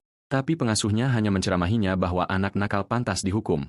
Satu air mata jatuh dari matanya, mengeras menjadi mutiara saat dia ditinggalkan sendirian. Dan kemudian dia dikunci di sel gelap untuk memikirkan apa yang telah dia lakukan. Ingatan ini kemudian beralih ke dia yang meraih pria misterius di awan. Tapi harapannya hanya larut menjadi ketiadaan saat dia mencoba menyentuhnya, membawa kita kembali ke masa kini di mana dia terjebak dalam lingkaran, aku minta maaf, sampai sebuah tangan tiba-tiba menawarkan salah satu mutiaranya yang bercahaya, membuatnya benar-benar terkejut saat dia mendongak dari keputusaasaannya. Dan itu adalah pria dari ingatannya yang menyuruhnya menggunakan mutiara itu sebagai cahaya.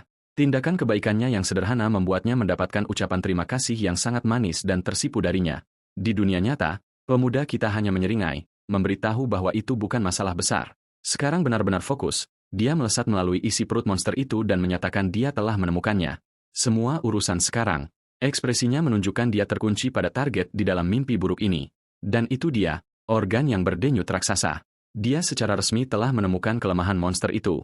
Analisis gaya Chibi yang cepat mengonfirmasi rencana baru tersebut. Lupakan bagian luarnya. Mereka menyerang intinya. Chiyu hanya menyeringai setuju, mengonfirmasi kejeniusan taktisnya tepat sasaran. Lalu dia memberikan pujian, memberitahu bahwa dia sebenarnya terlihat cukup manis saat dia tersenyum. Dengan percakapan penyemangat selesai, dia mengumpulkan serangan air masif dengan tombaknya, yang meluncur ke depan sebagai bor besar yang berputar dari kekuatan hidro murni. Mengendarai arus, dia memandu serangan itu langsung ke titik lemah monster tersebut, dan dia bersiap untuk benturan, hendak menghantamkan bor airnya tepat ke inti yang berdaging. Tombaknya menghantam, menembus organ dengan ledakan energi yang masif. Pukulan telak yang merobek isi makhluk itu. Serangan langsung. Sementara itu, di luar, kepala monster itu mulai berdenyut dan membengkak secara tidak wajar. Ia mulai kejang dengan hebat, yang mengejutkan Luren dan temannya yang berambut merah. Seluruh makhluk ini menggeliat kesakitan. Tubuhnya yang masif berputar karena kerusakan internal. Dan kemudian bor energi biru murni meledak tepat dari kepalanya. Dari jalan keluar yang baru dibuat ini, wujud gabungan mereka muncul, terlihat sangat keren. Dia mendarat di depan teman-temannya yang terpana dan memberikan lambaian santai seolah itu bukan apa-apa. Teman-temannya bergegas mendekat, bersorak bahwa mereka benar-benar telah memenangkan pertarungan. Namun Luren tiba-tiba berhenti, menyadari sesuatu yang jelas tidak beres. Dia mengajukan pertanyaan jutaan dolar, mengapa mereka belum terpisah? Di ruang pikiran mereka, baik Chiyu maupun Putri Duyung itu sama bingungnya, dan dia mulai sedikit khawatir tentang seluruh urusan penggabungan permanen ini. Gadis berambut merah muda ini menjelaskan bahwa itu seharusnya berakhir secara otomatis ketika monster itu mati, yang membawa Chiyu pada kesimpulan yang mengerikan. Mungkin monster itu belum benar-benar mati. Mereka semua hanya menatap sisa-sisa yang hancur, yang terlihat cukup meyakinkan sudah mati. Kemudian kepala Putri Duyung itu muncul, menuntut suaminya untuk segera memperbaiki ini, sebuah istilah yang membuat teman-temannya benar-benar bisu. Tiba-tiba, kita berada di ruang steril berteknologi tinggi dengan wujud gabungan mereka di dalam kapsul medis. Di luar, gadis-gadis itu menonton melalui jendela. Luren memegang tablet dengan Putri Duyung di layar. Gadis berambut putih ini tampak sedikit tidak nyaman, meminta temannya untuk mengubah posisi. Dia kemudian mencoba meyakinkan Putri Duyung di tablet bahwa Chiyu bukan ancaman, sementara gadis berambut merah muda itu menimpali, menyuruhnya untuk beristirahat seperti anak baik. Luren yang bingung hanya menjelaskan bahwa timnya menjadi sedikit intens dengan orang yang mereka sukai. Di layar, Putri Duyung itu memberikan lambaian kecil, setuju untuk lock off untuk saat ini, tetapi wajahnya tiba-tiba berubah kaget saat dia berteriak memanggil saudaranya. Pada saat yang sama, satu air mata mengalir di wajah Chiyu di dalam kapsul, menyebabkan Luren panik dan membanting intercom, menuntut untuk mengetahui apa yang terjadi. Gadis berambut putih ini berdiri menjaga lab berteknologi tinggi, akhirnya mengizinkan seseorang masuk. Di dalam, seorang ilmuwan menyampaikan temuan timnya setelah menjalankan serangkaian tes. Kesimpulan besar mereka adalah bahwa Chiyu hanyalah satu tanda, one mark, biasa, tidak ada yang istimewa, dan lebih buruk lagi, mereka tidak dapat menemukan informasi tentang Putri Duyung yang menyatu dengannya. Dia hanya mengabaikan ilmuwan itu, dengan jelas memproses informasi baru yang tidak membantu ini. Beralih ke Chiyu, dia bertanya apakah dia menangis karena pasangan Duyung barunya. Dia mengakuinya, menjelaskan emosi mereka sekarang terhubung, sebuah fitur, bukan kerusakan. Ini melempar kita kembali ke ruang pikiran bawah air mereka yang tenang, di mana Chiyu benar-benar bingung, bertanya mengapa dia menangis di tengah pembicaraan. Dia meminta maaf lagi, mengatakan ruang ini memicu ingatan traumatisnya. Pemuda kita hanya berjanji untuk menemukan cara untuk membatalkan penggabungan dan menyuruhnya untuk mengirimnya kembali. Kembali di lab, dia menjelaskan bagaimana dia ditarik ke ruang mental aneh ini bersamanya, yang membuat teman berambut putihnya bertanya-tanya apakah ini salah satu kemampuan Putri Duyung. Chiyu, yang masih menangis, hanya bisa menawarkan jawaban, mungkin, yang sangat membantu. Terima kasih atas wawasannya, kawan. Gadis berambut merah muda ini menimpali, mengatakan, sudah sepantasnya bagi seorang Putri Duyung untuk memiliki kekuatan aneh. Dia kemudian berspekulasi bahwa mungkin penggabungan mereka sebenarnya telah menjadi lebih dalam. Membaca dari file, gadis berambut putih itu menjelaskan bahwa Putri Duyung dianggap sebagai makhluk artistik, mencatat bahwa bahkan tanda tingkat tinggi hanya menunjukkan sifat hewan sebagian selama pertempuran. Tapi Putri Duyung ini entah bagaimana berhasil melakukan penggabungan penuh yang tampaknya permanen dengan Chiyu, yang menyebabkan gadis berambut merah muda itu dengan bersemangat menyimpulkan bahwa inilah mengapa mereka terjebak bersama. Gadis berambut merah muda ini berpikir jika mereka bisa mengubah Putri Duyung kembali menjadi manusia, penggabungan itu seharusnya terputus. Sementara itu, Chiu sedang melakukan panggilan video dengan seorang gadis bernama Lan Yuan, memberitahunya untuk tidak khawatir tentang saudaranya. Dia dengan manis setuju untuk beristirahat, mengingatkannya untuk makan sebelum dia lock off untuk malam itu. Namun saat panggilan berakhir, Lan Yuan hanya merosot, tampak benar-benar kalah. Dia yakin dia tidak lebih dari beban yang hanya menyeret saudaranya ke bawah, ketika tiba-tiba peri ngengat kecil melayang di atas bahunya memegang handuk merah muda kecil. Menyeka air matanya, Lan Yuan bertanya-tanya apakah saudaranya akan lebih bahagia jika dia tidak ada.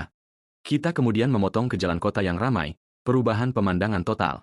Di mana Chiu sedang berjalan-jalan dengan teman berambut merahnya, masih menangis di bawah hoodie. Tentu saja, orang yang lewat segera berasumsi itu adalah kekerasan dalam rumah tangga, menyebutnya pacar yang buruk. Dia merasa ini benar-benar lucu, menggoda Chiu bahwa dia membuat pria tangguh besar itu menangis. Dan pemuda kita hanya bermain peran, mengakui bahwa itu memang terlihat sangat buruk baginya. Gadis berambut merah itu kemudian mengeluh karena teman-teman mereka yang lain benar-benar meninggalkan mereka sendirian dalam misi pengawalan tersebut.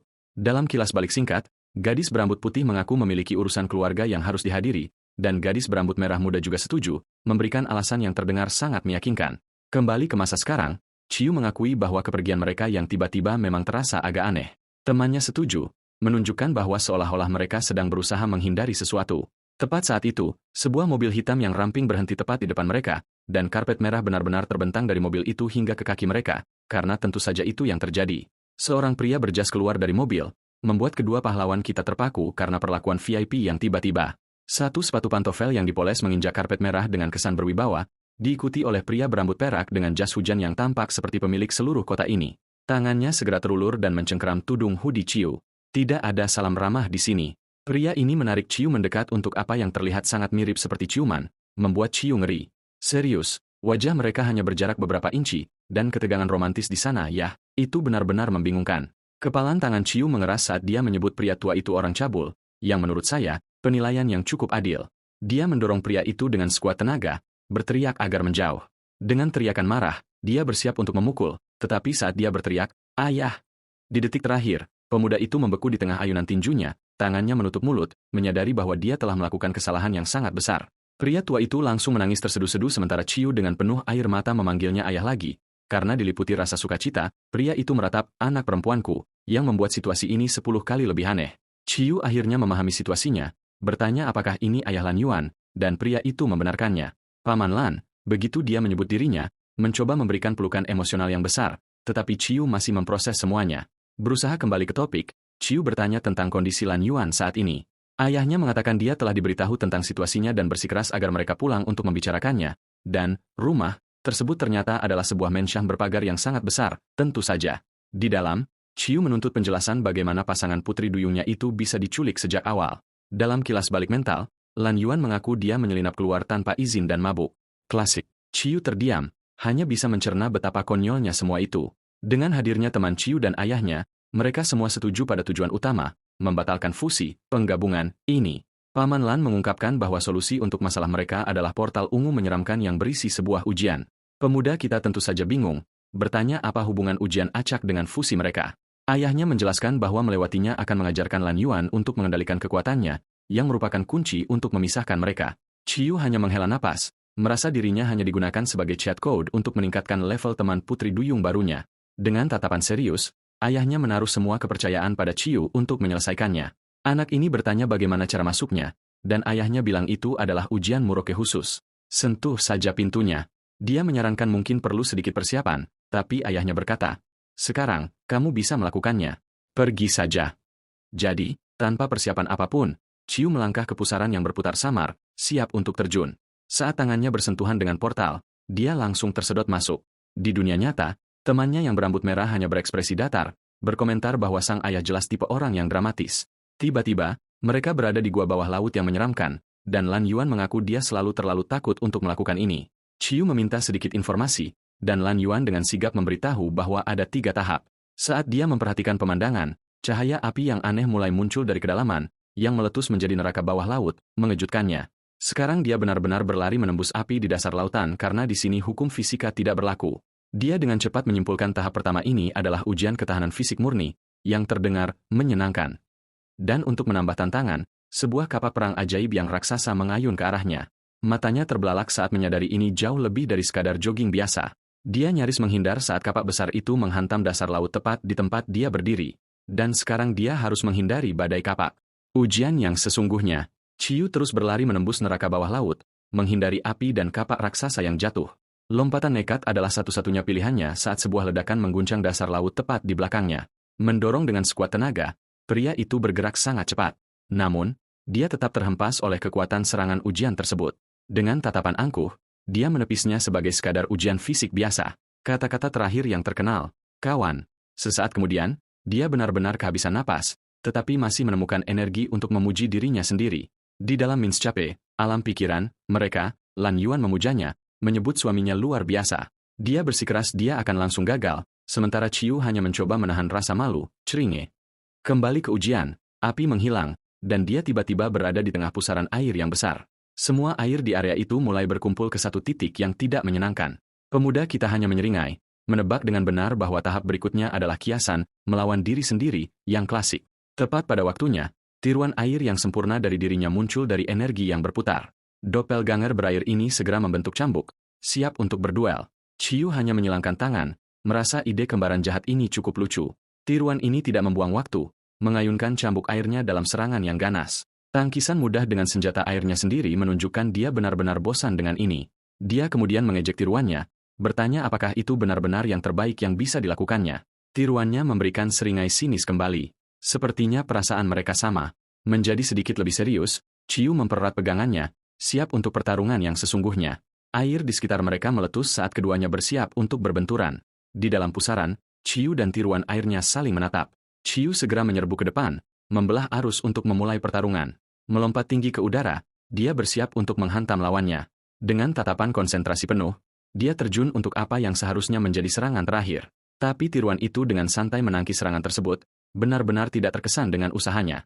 Ini membuat Chiyu terhempas ke belakang, sempat dikalahkan oleh bayangannya sendiri. Tidak membuang sedetik pun, dia berputar dan menyalurkan semua energinya ke dalam tendangan yang kuat. Pukulan ini terhubung dengan sempurna, meluncurkan doppelganger air itu melintasi dasar laut.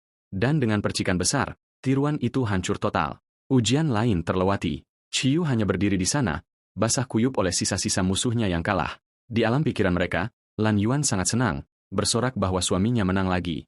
Tiba-tiba, tubuhnya mulai berubah, menumbuhkan ekor dan sirip, halo bentuk merman, putra duyung.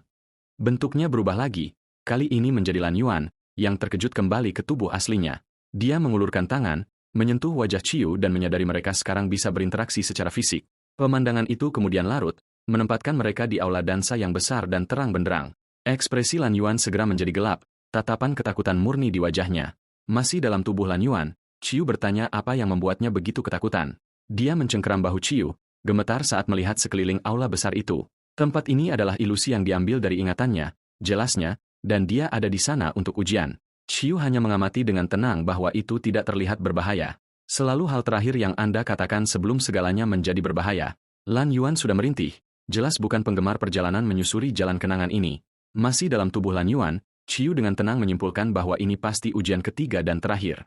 Ilusi ini memadat menjadi aula kosong yang sangat besar, mengatur panggung yang sangat tidak menyenangkan untuk apa yang akan terjadi selanjutnya. Tiba-tiba, mereka melihat Lan Yuan yang lebih muda meminta maaf kepada wanita tua berkerudung bernama Bibi Zhang.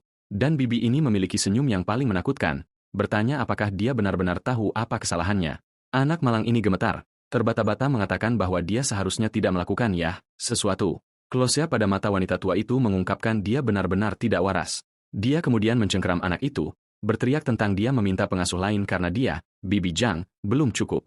Ini diikuti oleh pelukan yang membuat tulang merinding di mana dia mengaku sebagai satu-satunya orang yang benar-benar mencintainya. Dalam ingatan lain, wanita itu memegang wajahnya, bertanya apa yang dia inginkan untuk makan siang dengan cara yang paling menyeramkan. Namun sebelum Lan Yuan bisa menjawab, dia diberitahu bahwa dia akan makan sayuran karena Bibi tahu yang terbaik. Kembali ke masa sekarang, Lan Yuan mengakui bahwa meskipun hanya ilusi, ingatan ini tak tertahankan. Chiyu akhirnya turun tangan, memotong ingatan itu untuk memberitahu nenek tua itu bahwa Lan Yuan belum menjawab. Bibi ilusi ini hanya memberikan senyum sinis kecil, sama sekali tidak terpengaruh oleh kehadirannya. Bahkan, dia meledak dalam tawa jahat yang keras. Jadi, ini adalah pertarungan bosnya. Dia mengabaikan Lan Yuan muda, mengatakan, anak kecil seperti dia tidak tahu apa-apa. Kemudian, tubuhnya mulai memancarkan aura ungu jahat, karena tentu saja itu yang terjadi. Sayap bulu gelap meledak dari punggungnya, bersinar dengan energi mimpi buruk yang murni. Transformasi penuhnya adalah monster harpi yang mengerikan, masih memakai wajah wanita tua yang menyeramkan itu, dan Lan Yuan hanya membeku dalam ketakutan, menatap monster yang dulu adalah pengasuhnya. Pengasuh harpi ini segera melepaskan badai bulu ungu bercahaya tepat ke arah Chiu. Namun, Chiu hanya dengan tenang mengumpulkan bola energi air di telapak tangannya, tampak sama sekali tidak terpengaruh saat dia bersiap untuk bertarung dalam bentuk merman barunya. Bibi harpi mulai berteriak tentang ditolak, memainkan kartu klasik, aku satu-satunya yang mencintaimu. Lan Yuan akhirnya menemukan suaranya, memberitahu monster itu bahwa apapun yang dia tawarkan, itu bukanlah cinta. Ingatannya kembali ke masa kecil yang penuh kendali, pemenjaraan, dan manipulasi murni. Dia dengan berani menyatakan bahwa dia memiliki banyak orang yang benar-benar mencintainya. Dan pernyataan itu membuat Chiu tersipu, berpikir kalimat itu agak ditujukan kepadanya. Jadi, dia segera menggenggam tangan Chiu, mengumumkan kepada monster itu bahwa dia adalah suaminya, membuat Chiu benar-benar terpaku. Monster pengasuh ini menjadi lebih posesif, mengancam akan membunuh Lan Yuan jika dia berani menyentuh prianya. Dan Chiu sudah muak, melepaskan ledakan air besar yang menghantam monster itu. Serangannya mengirim harpi itu terbang melintasi aula ilusi, tetapi dia sudah pulih di udara. Sementara Chiu sudah bergerak, melonjak ke depan dengan arus air yang dikendalikannya. Dia terjebak dalam pusaran air Chiu, mengungkapkan kelemahan kunci. Putri Duyung mengendalikan air dengan emosi mereka, yang berarti jika Anda bisa mengacaukan pikiran mereka, Anda bisa mengacaukan kekuatan mereka. Monster ini berjuang melawan arus, jelas merencanakan untuk mengeksploitasi informasi baru ini. Namun, Chiu hanya memberikan seringai sombong, bertanya apakah dia tahu bahwa air juga bisa memotong. Matanya bersinar dengan kemarahan murni. Ini tidak berjalan sesuai keinginannya, jadi dia mengubah taktik, mencoba memprovokasi Lan Yuan dengan menyuruhnya berhenti mengandalkan orang lain dan menjadi marah. Dan gadis malang itu hanya menoleh ke arah Chiu, meminta izin untuk akhirnya meluapkan kemarahannya. Dengan seringai percaya diri, Chiu memberi lampu hijau agar dia akhirnya melepaskan amarahnya. Mata Lan Yuan terbuka lebar, pupil matanya berubah saat dia memanfaatkan kekuatan muruk sejatinya.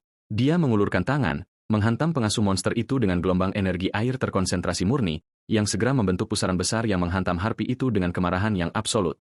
Mantan penyiksanya terlempar tak berdaya melalui air, benar-benar kewalahan. Monster ini mencoba satu rasa bersalah terakhir, tetapi Lan Yuan hanya menatap balik, ekspresinya sekarang dingin dan tegas. Saat dia melihat masa lalunya memudar, Chiu menariknya ke dalam pelukan suportif dari belakang. Dan dengan itu, ilusi penyiksanya akhirnya hancur menjadi partikel ungu dan lenyap. Tubuhnya lemas saat ujian berakhir, tetapi Chiu ada di sana untuk menangkapnya. Dalam kilatan cahaya biru, ekor putri duyungnya akhirnya berubah kembali menjadi sepasang kaki manusia. Dan begitu saja, mereka terpisah dengan Chiu kembali mengenakan setelannya dan memeluk Lan Yuan yang sepenuhnya manusia. Pemuda kita tampak sedikit bingung dengan kontak fisik yang tiba-tiba. Dia hanya menatapnya dengan tersipu, dengan gembira mengumumkan bahwa mereka telah menyelesaikan ujian. Dia tidak bisa menahan diri untuk sedikit menggoda, bertanya apakah dia akhirnya selesai menangis hari ini. Tapi dia hanya tersenyum, mengatakan, melihatnya membuatnya bahagia. Hubungan ini praktis terbangun dengan sendirinya. Mereka tiba-tiba kembali ke dunia nyata dengan ayahnya dan teman Chiu di sana untuk memberi selamat kepada mereka. Paman Lan benar-benar diliputi emosi. Berbagi reuni yang penuh air mata dan haru dengan putrinya. Dia berlutut dan menariknya ke dalam pelukan erat, akhirnya memeluk gadis kecilnya lagi. Sementara itu, teman berambut merah berkomentar tentang betapa beratnya ketiga ujian itu, membuat Chiu bingung. Ternyata hanya ada 2 ujian. Ayahnya menambahkan ujian ketiga karena terdengar jauh lebih keren. Chiu masih memproses ujian ketiga itu, menyadari bahwa itu benar-benar mimpi buruk masa kecil Lan Yuan yang menjadi kenyataan. Dia juga bertanya-tanya apakah pengasuh harpi itu hanya ilusi atau semacam monster iblis sungguhan. Sebelum dia bisa berpikir terlalu keras, ayahnya merangkulnya, memberikan jempol dan menyetujui pernikahan mereka. Seorang pelayan di dekatnya berkomentar tentang betapa bahagianya sang tuan, sementara Lan Yuan hanya tersipu malu. Paman Lan menjadi sangat dramatis, menyatakan bahwa jiwa mereka ditakdirkan untuk bertemu dan semua omong kosong itu. Pemuda kita hanya menatap, mencoba mencerna pertunangan yang tampaknya baru saja dia terima. Dengan kedipan mata yang sangat tidak halus, sang ayah menyuruhnya untuk berbaur saja untuk saat ini, membuat Chiu terdiam 1000 bahasa. Ia melirik Lan Yuan, yang tampak sama malunya dengan kurangnya ketenangan ayahnya. Akhirnya, Chiu menyerah pada kegilaan itu dengan kata, "Oke," yang sederhana, dan Lan Yuan tampak berseri-seri, benar-benar senang dengan perkembangan ini. Kemudian, Chiu mengonfirmasi kepada teman berambut merah bahwa ujian ketiga hanyalah ilusi, tetapi kemudian menjatuhkan bom bahwa seharusnya hanya ada 2 ujian. Ayahnya hanya menambahkan 1 lagi untuk iseng. Setelah mencerna informasi itu, Chiu mengatakan dia harus pulang untuk memeriksa adiknya, tetapi temannya menghentikannya dengan kabar buruk. Adiknya tidak sehat. Dia menjelaskan bahwa keluarga Jiang telah mengambil alih perawatannya, dan berjanji akan berkunjung saat adiknya sudah lebih baik. Dengan kabar yang meresahkan itu, Chiu berpamitan dan masuk ke mobilnya. Lan Yuan dan ayahnya melambai padanya, menyuruhnya untuk segera berkunjung lagi. Namun di dalam mobil, pikirannya berlari kencang, bertanya-tanya apakah pertemuan dengan Lan Yuan di pelelangan benar-benar sebuah kebetulan. Ia juga mempertanyakan apakah Putri Duyung yang sebelumnya dijual kepada keluarga Len terhubung dengan semua ini. Dan misteri terbesar dari semuanya, mengapa gerbang menuju ujian Putri Duyung ada di rumahnya sejak awal? Di dalam mobil, Chiu tidak bisa berhenti memikirkan pengasuh Harpi itu, bertanya-tanya apakah dia nyata atau tidak. Namun, ia memutuskan untuk mengambil langkah demi langkah dan fokus pada jalanan. Keesokan paginya, ia disambut oleh seorang gadis berambut merah muda yang sangat energik di fasilitas berteknologi tinggi, yang mengumumkan bahwa dialah pemandunya untuk membawanya bergabung dengan grup S yang misterius. Di dalam, tempat itu sangat padat, dan dia menjelaskan bagaimana organisasinya berjuang keras hingga mencapai puncak. Spesialisasi mereka tampaknya adalah baju zirah, power armor, dan pelatihan pendatang baru. Sangat nyaman untuknya. Sebagai demonstrasi, dua orang dengan setelan futuristik melesat di sekitar aula pelatihan yang luas, terlibat dalam pertarungan pedang udara yang sangat intens dengan bilah energi yang saling beradu. Pemandu barunya dengan santai menunjuk mereka, sama sekali tidak terganggu oleh pertempuran kecepatan tinggi itu. Dia juga meyakinkannya bahwa penghalang telah dipasang, jadi tidak ada yang akan terbelah secara tidak sengaja hari ini. Tiba-tiba, seorang wanita bernama Direktur Luo datang dan meminta agar pelatihan dihentikan. Dua petarung itu mendarat bersama wanita bersetelan oranye, melakukan pose percaya diri. Direktur Luo menyapa bawahannya sebelum mengalihkan perhatiannya ke pendatang baru yang tampan, Chiu. Anak itu hanya memberikan salam sopan, mencoba membaca situasi. Ia tampak cukup terkesan dengan setelan petarung pria yang bersinar dengan energi biru. Seorang petugas bertanya apakah Chiu ingin mencobanya, tetapi ia ragu untuk memaksakan diri. Direktur Luo sangat persuasif, bersikeras bahwa itu mudah sambil meletakkan tangan di bahunya. Dengan itu, ia tersenyum dan setuju untuk mencoba baju zirah tersebut. Ia melangkah ke atas platform dan bertanya apa yang harus dilakukan selanjutnya. Tiba-tiba lantai di bawahnya jatuh. Selamat datang di grup S. Semoga kamu bisa terbang. Chiu terjun bebas, dengan panik mencoba menghubungi timnya, tetapi komunikasinya benar-benar mati. Bukannya jatuh, ia terlempar ke atas oleh kekuatan tak terlihat, bertanya-tanya di mana perjalanan ini berakhir. Ia meluncur menembus langit di atas pegunungan seperti rudal manusia. Pemeriksaan cepat pada inti setelannya mengonfirmasikannya. Ia benar-benar terputus dan terbang tanpa arah. Lintasan ini tampaknya mengarah ke gunung yang tampak normal, atau begitulah pikirnya, tetapi kemudian matanya menangkap sesuatu yang jelas-jelas tidak seharusnya ada di alam liar. Itu adalah kompleks berteknologi tinggi yang masif tersembunyi di lereng gunung, membuatnya benar-benar terpana. Ia dengan cepat menyimpulkan ini pasti semacam pangkalan eksperimen rahasia. Pintu masuknya yang agung berakhir dengan ia mendarat di ruangan yang penuh dengan penjaga bersenjata. Bagus. Komite penyambutan. Anak itu segera mencoba mencari tahu apakah ia berada di antara musuh atau sekadar sekutu yang sangat paranoid. Seorang wanita berseragam rapi memperkenalkan dirinya sebagai Fuzu, direktur dari grup SCU, yang sudah berganti pakaian, langsung ke intinya, bertanya mengapa ia diculik. Dia hanya tersenyum, mengklaim bahwa dia ada di sini untuk menyelesaikan masalah yang dialami Chiu akhir-akhir ini. Fuzu kemudian menawarkan bantuan dengan masalah penggabungannya jika ia mau bekerja sama dengan mereka. Setelah berpikir sejenak, Chiu setuju bahwa tawarannya terdengar cukup bagus. Dengan kesepakatan itu, dia memimpinnya lebih dalam ke fasilitas misterius tersebut. Sambil berjalan, ia tidak bisa berhenti mengkhawatirkan apakah teman-temannya akan menemukannya di sini. Dia menjelaskan bahwa ini adalah pangkalan rahasia yang didedikasikan untuk sesuatu yang disebut kenaikan pola, pattern ascension, bagi orang biasa. Istilah ini benar-benar menarik perhatiannya. Misteri baru untuk dipecahkan. Sebuah diagram chibi yang membantu menjelaskan bahwa dengan pelatihan yang cukup, bahkan kekuatan tingkat rendah bisa menjadi tingkat dewa. Tentu saja, proses kenaikan pola ini sangat berat sehingga kebanyakan orang akhirnya pingsan. Karena bagi orang biasa, tingkat kekuatan Anda terkunci sejak lahir. Chiu segera menyimpulkannya. Mereka ingin mempelajari kemampuan penggabungannya untuk mematahkan aturan itu. Dan Direktur Fuzu hanya memberikan senyum kecil yang sombong, membenarkan bahwa tebakannya tepat. Naluri Chiu berteriak bahwa seluruh persiapan ini terasa kurang seperti penelitian dan lebih seperti laboratorium penjahat super. Ia bahkan menantangnya, menunjukkan bahwa ilmu pengetahuan yang sah biasanya tidak melibatkan penculikan subjek uji coba. Seorang peneliti di dekatnya yang berkacamata tetap diam, tidak memberikan dukungan apapun. Chiu terus mendesak, menebak bahwa mereka telah mengirim orang untuk menekan sekutunya dan membuat mereka tetap diam. Dengan dirinya yang resmi hilang, ia tahu setiap faksi yang menginginkan bagian darinya akan segera bergerak. Namun Fuzu benar-benar tidak terpengaruh, memberitahunya bahwa mencoba mengulur waktu sama sekali tidak ada gunanya. Seorang penjaga kemudian menodongkan senjata ke punggungnya, memberikan dorongan halus agar terus berjalan. Saat itulah ia melihat mereka, deretan tabung berisi berbagai makhluk, termasuk seorang gadis dengan telinga kucing. Ini bukan sekadar operasi kecil.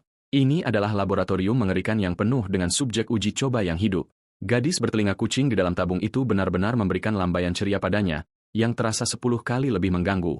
Ia bertanya apakah ia bisa mendengar apa yang dia katakan dan direktur setuju, tetapi dengan nada yang jelas.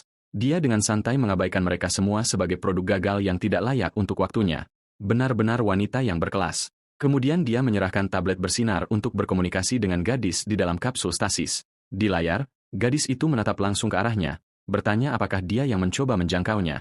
Dan kemudian dia menjatuhkan bom, bertanya apakah kakaknya akhirnya datang untuk menjemputnya pulang. Dia mengatakan perawatannya sangat menyakitkan dan yang dia inginkan hanyalah ibunya. Keadaan menjadi berat. Gadis bertelinga kucing ini menangis dikelilingi oleh energi gelap, memohon bahwa dia hanya ingin pulang.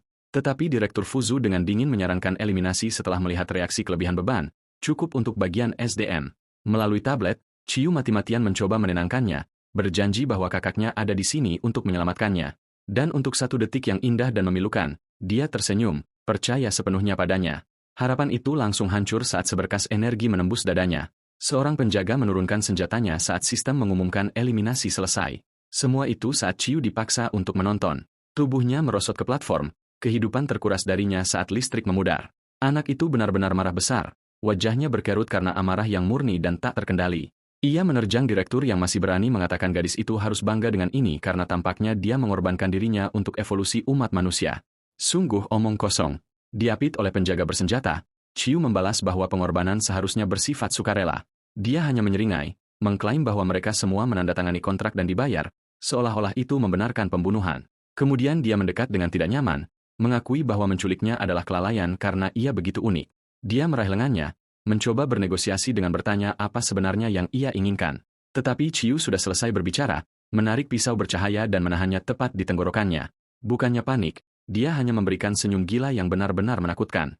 Dia bertanya apa yang lucu, dan dia menyebut pedang las kecilnya sebagai mainan yang lucu tapi efektif. Dia bahkan menyentuh wajahnya dengan merendahkan, menyebutnya sayang karena ia tidak mau bekerja sama. Ekspresinya berubah menjadi monster saat dia mencemooh bahwa dia jauh lebih berharga daripada semua produk gagal ini. Dan pada saat itu, Chiu menyadari dia tidak sedang berurusan dengan seorang ilmuwan. Dia sedang berurusan dengan monster sejati. Pisau Chiu menancap ke lehernya, tetapi dia hanya menyeringai maniak, menyebut dirinya tidak berharga. Dengan darah menetes di dagunya, dia hanya menyeringai padanya, benar-benar tidak terpengaruh oleh aksi penusukan itu.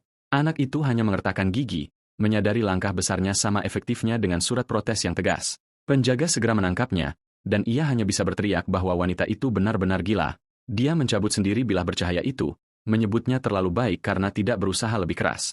Ditekan ke bawah, Chiu bertanya apakah menjadi monster seperti dia adalah satu-satunya cara untuk menjadi kuat. Dia mendekat tepat ke wajahnya dengan pidato, untuk masa depan umat manusia, klasik karena suatu alasan. Dan kemudian dia menusukkan jarum suntik tepat ke lehernya karena persetujuan adalah untuk yang lemah. Matanya melebar saat apapun yang ada di jarum itu mulai mengalir melalui nadinya.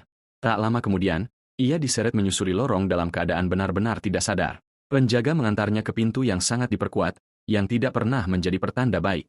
Ia terbangun dan mendapati dirinya terhubung dengan sekumpulan kabel dengan tanda-tanda vital yang terbaca normal. Terikat di kursi, sistem mengumumkan saatnya untuk tes tingkat rasa sakit. Oh, menyenangkan. Chiu bahkan tidak sempat memproses apa yang sedang terjadi sebelum eksperimen dimulai. Sentakan listrik yang masif melonjak melaluinya dan ia hanya menjerit dalam penderitaan murni. Sementara itu, seorang peneliti berjas lab hanya dengan tenang memberitahu asistennya untuk mendapatkan data yang bagus. Tiba-tiba, pintu terbuka dan seseorang yang baru masuk, memerintah perhatian ruangan. Penjaga benar-benar terkejut, menuntut untuk mengetahui siapa penyusup ini. Bahkan Chiu yang sedang disiksa menoleh mencoba mencari tahu apa yang sedang terjadi. Pria baru berjas biru ini menatapnya dan bertanya apakah dia masih berpihak pada manusia. Chiu, yang masih terikat, mencoba mengingat wajah pria misterius itu.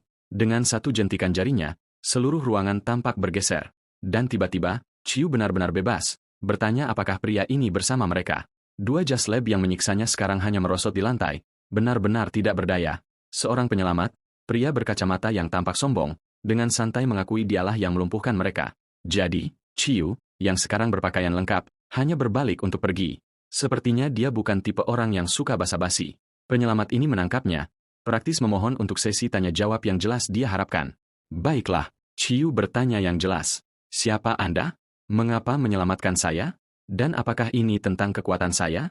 Penyelamatnya menghindari dua pertanyaan pertama, tetapi mengklaim kekuatannya tidak relevan. Sangat membantu. Terima kasih. Chiu hanya berterima kasih dan mencoba pergi lagi karena percakapan ini tidak membuahkan hasil. Mereka berdua hanya berdiri di sana di laboratorium yang kini sunyi, penyelamatan yang canggung jika saya pernah melihatnya. Frustrasi karena kurangnya rasa terima kasih, penyelamat itu menendang kursi penyiksaan dengan dentang keras, yang langsung dia sesali, memegangi kakinya seperti orang bodoh, cukup untuk pintu masuk yang keren. Pria kedua yang tampak lebih gelisah muncul, mengejek kondisi fisik pria pertama yang buruk. Pria berkacamata ini menunduk, meratapi bahwa Chiu masih memilih untuk berpihak pada manusia. Tetapi pendampingnya yang bermata merah tidak khawatir, menyamakannya dengan pendidikan manusia Chiu.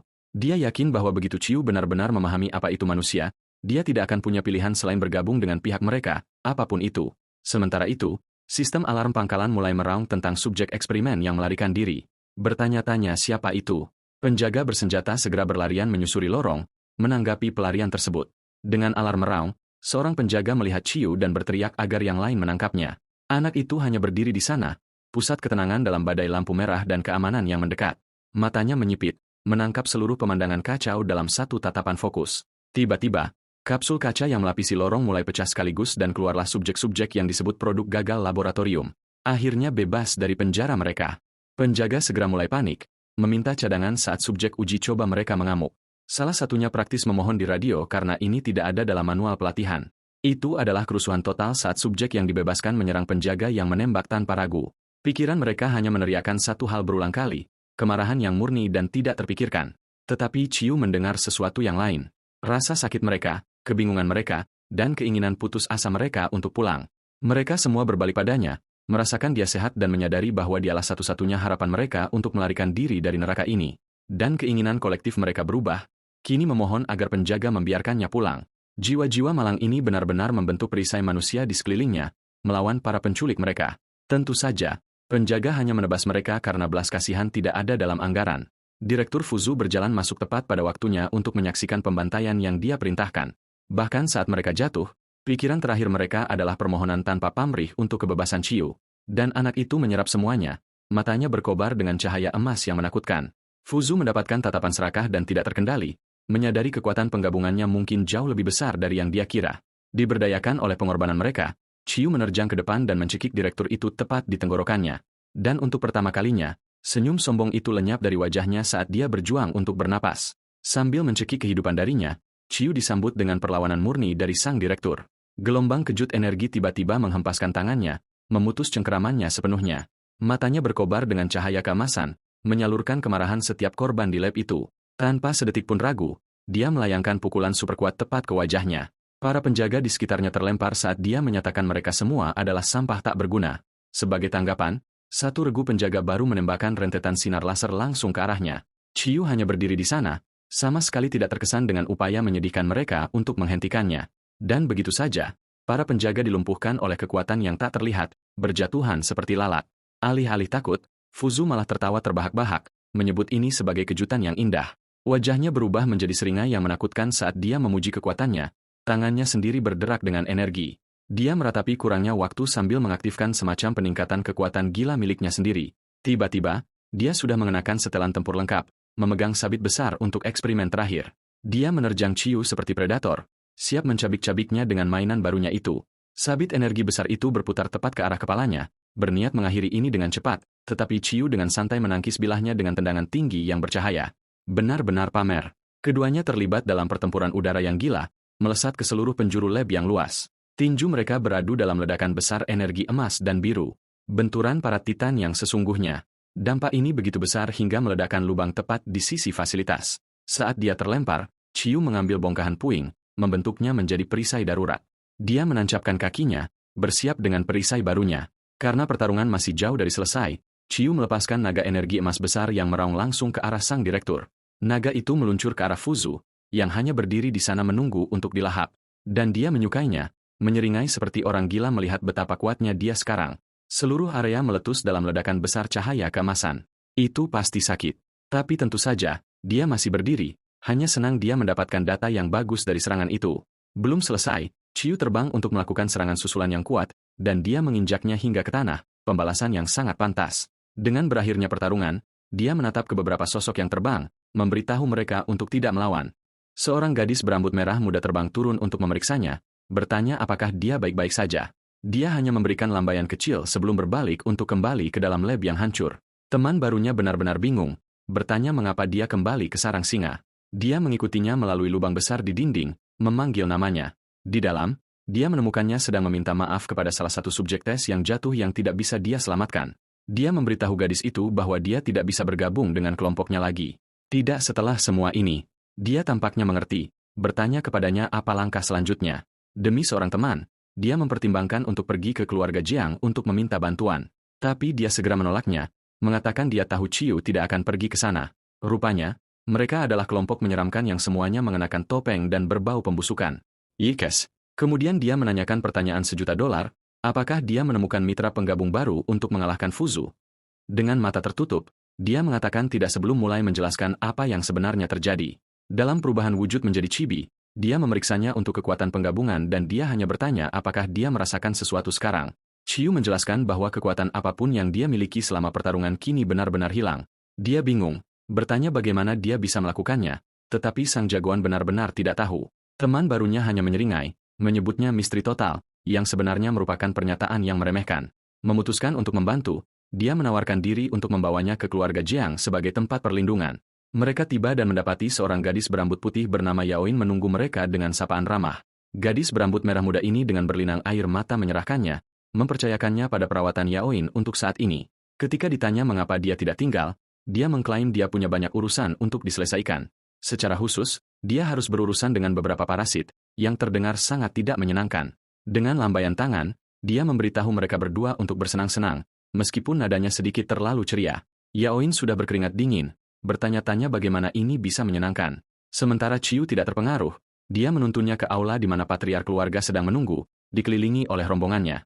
Orang tua ini segera menuntut Ciu bergabung dengan Yao agar dia bisa melihat kekuatannya. Tidak ada tekanan. Seringai percaya diri tersungging di wajah Ciu, jelas tidak terkesan dengan pesta penyambutan. Dia hanya dengan santai bertanya apa yang terjadi jika dia menolak karena persetujuan masih merupakan konsep asing di sini. Tentu saja, beberapa antek acak segera melangkah maju untuk meneriakinya karena tidak menghormati sang master. Ciu hanya membersihkan telinganya, bertanya dari mana suara gonggongan yang menyebalkan itu berasal. Benar-benar biadab. Sebelum antek itu bisa meledak, lelaki tua itu membungkamnya dengan satu kata. Perintah barunya sederhana dan sama sekali tidak ramah. Lempar Ciu ke tempat uji coba. Yaoin benar-benar ngeri, memanggil ayahnya saat dia menjatuhkan hukuman pada tamu barunya. Tepat saat mereka hendak menyeretnya pergi, lelaki tua itu tiba-tiba meminta berhenti. Matanya menyipit saat dia mengungkapkan bahwa dia hanya meladeni pertemuan ini karena Yao. Tapi sekarang segalanya telah berubah. Ciu memberinya salam satu jari yang paling fasih, menyatakan dia selesai melayani siapapun di sini. Dia berbalik untuk pergi dengan Yaoin hanya berdiri di sana terjebak di tengah bencana ini. Jadi sang patriark dalam sebuah mahakarya balas dendam kecil memerintahkan putranya untuk segera mengatur pernikahan Yaoin. Yaoin benar-benar ngeri, menyadari bahwa dia baru saja dijadikan alat tawar-menawar. Ciu mengatupkan rahangnya, benar-benar marah karena mereka menggunakannya seperti ini. Ayahnya hanya menganggapnya tidak berharga jika dia bahkan tidak bisa menangani masalah kecil ini. Ayah tahun ini, memang. Kemudian anggota keluarga lain menimpali mengatakan tidak ada gunanya menjaga Ciu karena kesetiaannya ada di tempat lain. Ciu bingung, bertanya apa yang dia bicarakan. Ternyata rencana awal orang ini adalah menculik Ciu untuk kekuatannya. Dan jika itu gagal, rencana B adalah mengejar adik perempuannya untuk penelitian. Tapi Yaoin tampaknya merusak segalanya dengan, tidak menjadi monster sepenuhnya. Orang ini mengira dia adalah seorang pembuat skema yang ambisius setelah kekayaan keluarga. Sebaliknya, dia mencemooh bahwa dia hanyalah gadis yang jatuh cinta yang kehilangan akal sehatnya di sekitar pria. Wow, oke, Bung. Dengan seringai puas, dia memutuskan mereka akan mengabulkan keinginannya dengan menikahkannya.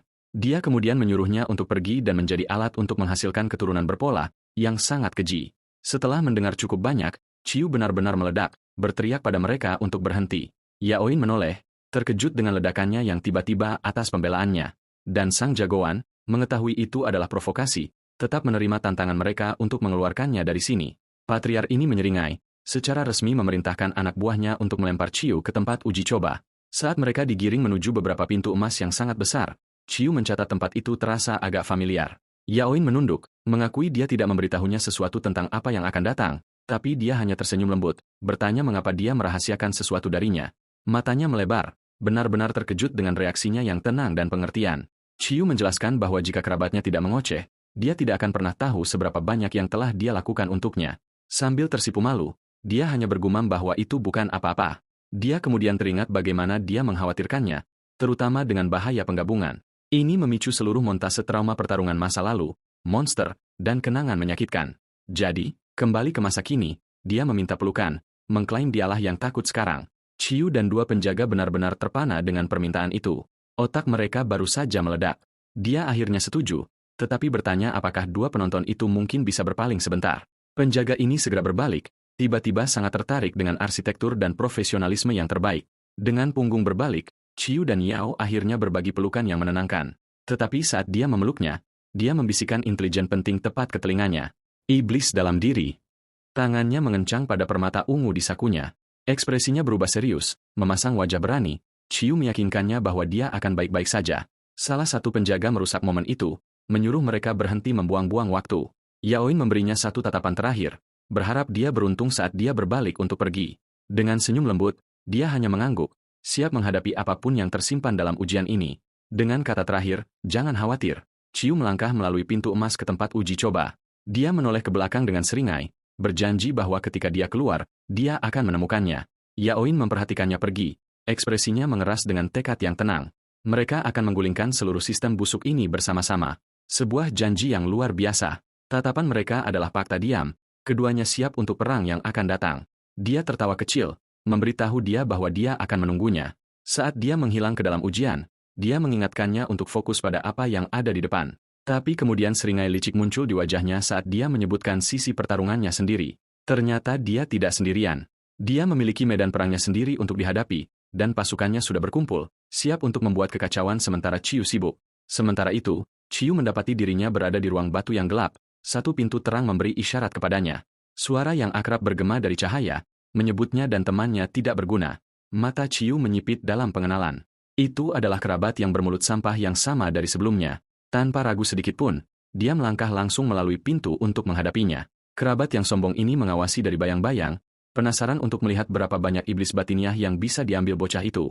Mata merahnya bersinar dengan kegembiraan sadis, jelas menikmati perannya sebagai dalang. Tiba-tiba, ujian dimulai. Menjerumuskan Chiyu ke dalam ingatan tentang jalanan yang hujan dan sunyi. Seorang pria berjalan pergi. Saat seorang anak memohon ayahnya untuk tidak pergi. Oh, kita sedang melakukan trauma. Chiyu kecil yang memegang tangan adik perempuannya memanggil pria itu sekali lagi. Dan pria itu dengan dingin memberitahunya, jangan panggil aku ayah. Ingatan ini dimulai dengan wajah ayahnya yang jijik, menyebut anak-anaknya sendiri tidak berguna. Adik perempuannya yang kecil, Lin, berteriak memanggil ayahnya. Saat Chiyu kecil berlutut tak berdaya di belakangnya, dia dengan putus asa mencengkeram kaki pria itu, mencoba menghentikannya meninggalkan mereka selamanya. Tapi ayahnya hanya menatap ke belakang, benar-benar tidak tergerak oleh permohonan putrinya sendiri. Melalui air mata, dia berjanji mereka akan menjadi anak baik, yang benar-benar menyayat hati untuk ditonton. Tanggapannya adalah menjambak rambutnya. Ya, pria ini tidak memenangkan penghargaan sebagai orang tua. Dia mengangkatnya, mencibir bahwa menjadi sampah yang patuh sama sekali tidak berguna baginya. Chiyu muda yang marah menyerbu masuk, berteriak pada monster itu untuk melepaskan adiknya. Dia mencoba campur tangan, meraih kaki pria itu dengan segenap kekuatan kecilnya. Sebagai imbalannya, dia ditendang ke samping sementara adiknya benar-benar dilempar ke tanah. Ayah yang bejat ini hanya memunggungi mereka sambil berkata bahwa dia telah melakukan yang terbaik dengan membesarkan mereka. Dalam hujan, Chiyu yang memar menghibur adiknya, berjanji dia akan selalu ada untuknya. Mencoba menjadi kuat, dia menyuruhnya untuk tidak menangis, berjanji dia juga tidak akan menangis. Kembali dalam ujian, Chiyu mengenali kenangan mengerikan tentang pengabaian mereka ini. Dia ingat peringatan Yaoin dan menyadari ini pasti iblis batiniah yang dia sebutkan. Tiba-tiba, versi iblis yang terpelintir dari dirinya dan adiknya muncul dengan seringai yang menakutkan. Iblis-iblis batiniah ini mengklaim mereka ditinggalkan karena pola mereka terlalu rendah. Tapi Chiyu langsung menutupnya, menyatakan kebenaran sederhana. Ayah mereka hanyalah seorang bajingan. Iblis adiknya membantah, bersikeras itu semua adalah kesalahan mereka karena terlalu lemah. Saat dia berbicara, langkah kaki orang lain masuk ke tempat kejadian, menyela sesi terapi terpelintir ini. Iblis Linlin berpendapat mereka tidak akan ditinggalkan jika keluarga mereka menganggap mereka layak. Tapi Chiyu membungkamnya, menyatakan mereka tidak menginginkan cinta bersyarat seperti itu. Dia hanya berteriak memanggil orang tuanya, menyerang dengan tentakel bayangan dalam amarah yang hebat. Dia memblokir serangan itu, mengingatkannya bahwa bahkan tanpa orang tua, mereka masih memiliki satu sama lain. Mencengkeram bahunya, dia mencoba menyadarkannya dari keputusasaan yang terpelintir ini. Dia berjanji padanya bahwa mereka adalah keluarga dan dia tidak akan pernah meninggalkan adiknya. Untuk sesaat, Tampaknya berhasil saat mata merahnya dipenuhi air mata dan dia berbisik, "Kakak." Kemudian tangan iblis menembus dadanya dari belakang. Yah, itu tidak ideal. Iblis batiniahnya sendiri muncul, menyebut belas kasihannya hanyalah alasan untuk menjadi lemah. Versi terpelintir dari dirinya sendiri ini menyalahkannya, mengatakan, jika dia lebih kuat, ayah mereka tidak akan pernah pergi. Kedua iblis ini kemudian bergabung menjadi satu entitas yang bersinar. Suaranya bergema bahwa itu semua adalah kesalahannya. Dan iblis gabungan baru ini menerjangnya dengan bilah yang terbuat dari kemarahan murni. Berbaring di tanah, Chiu meraba-raba permata ungu itu saat iblis mengejeknya karena berpura-pura mati. Namun, alih-alih itu, dia mengeluarkan permata merah yang bersinar, berteriak agar iblis mengambilnya. Dia hanya menawarkan permata itu kepada versi iblis dirinya, yang berhenti, benar-benar bingung dengan gerakan aneh ini. Iblis ini mencibir, berpikir itu hanya tipuan. Saat tubuhnya menumbuhkan paku kristal gelap, tiba-tiba, permata itu mengeluarkan sinar cahaya merah yang tajam seperti bilah, dan itu menusuk tepat melalui dada iblis dalam serangan balik yang sempurna dan tak terduga. Entah dari mana, seorang gadis berambut merah berapi-api dengan pedang muncul di atas tempat kejadian. Dengan sikap percaya diri, dia hanya memberitahu Chiu yang terpana bahwa dia akan menjelaskan semuanya nanti. Gadis berambut api itu muncul dengan sebilah pisau, bertanya apakah dia terlambat untuk pesta trauma ini. Kenangan tentang dua tangan yang saling bertaut memudar, berganti dengan sosoknya yang berapi-api menghadapi iblis tersebut. Dengan menumbuhkan sayap Phoenix, dia memasang kuda-kuda, siap bertarung. Dia kemudian meluncur ke arah iblis itu seperti rudal manusia yang terbuat dari api murni. Serangan ini terpantul di mata iblis sesaat sebelum benturan besar terjadi. Begitu saja, ujian itu berakhir, meninggalkan Chiu tertegun di tanah bersama penyelamat misteriusnya. Sebuah ingatan muncul tentang janjinya untuk melindungi gadis ini, yang ternyata bernama Clint. Ini memicu kenangan lain yang lebih membahagiakan tentang dia dan saudara perempuannya yang sedang dielus kepalanya dengan penuh kasih sayang. Kembali ke masa kini, Clint berdiri di atasnya saat dunia ilusi mulai memudar. Seluruh ruang ujian mulai hancur dan runtuh di sekitar mereka. Keduanya jatuh menembus dimensi yang runtuh itu.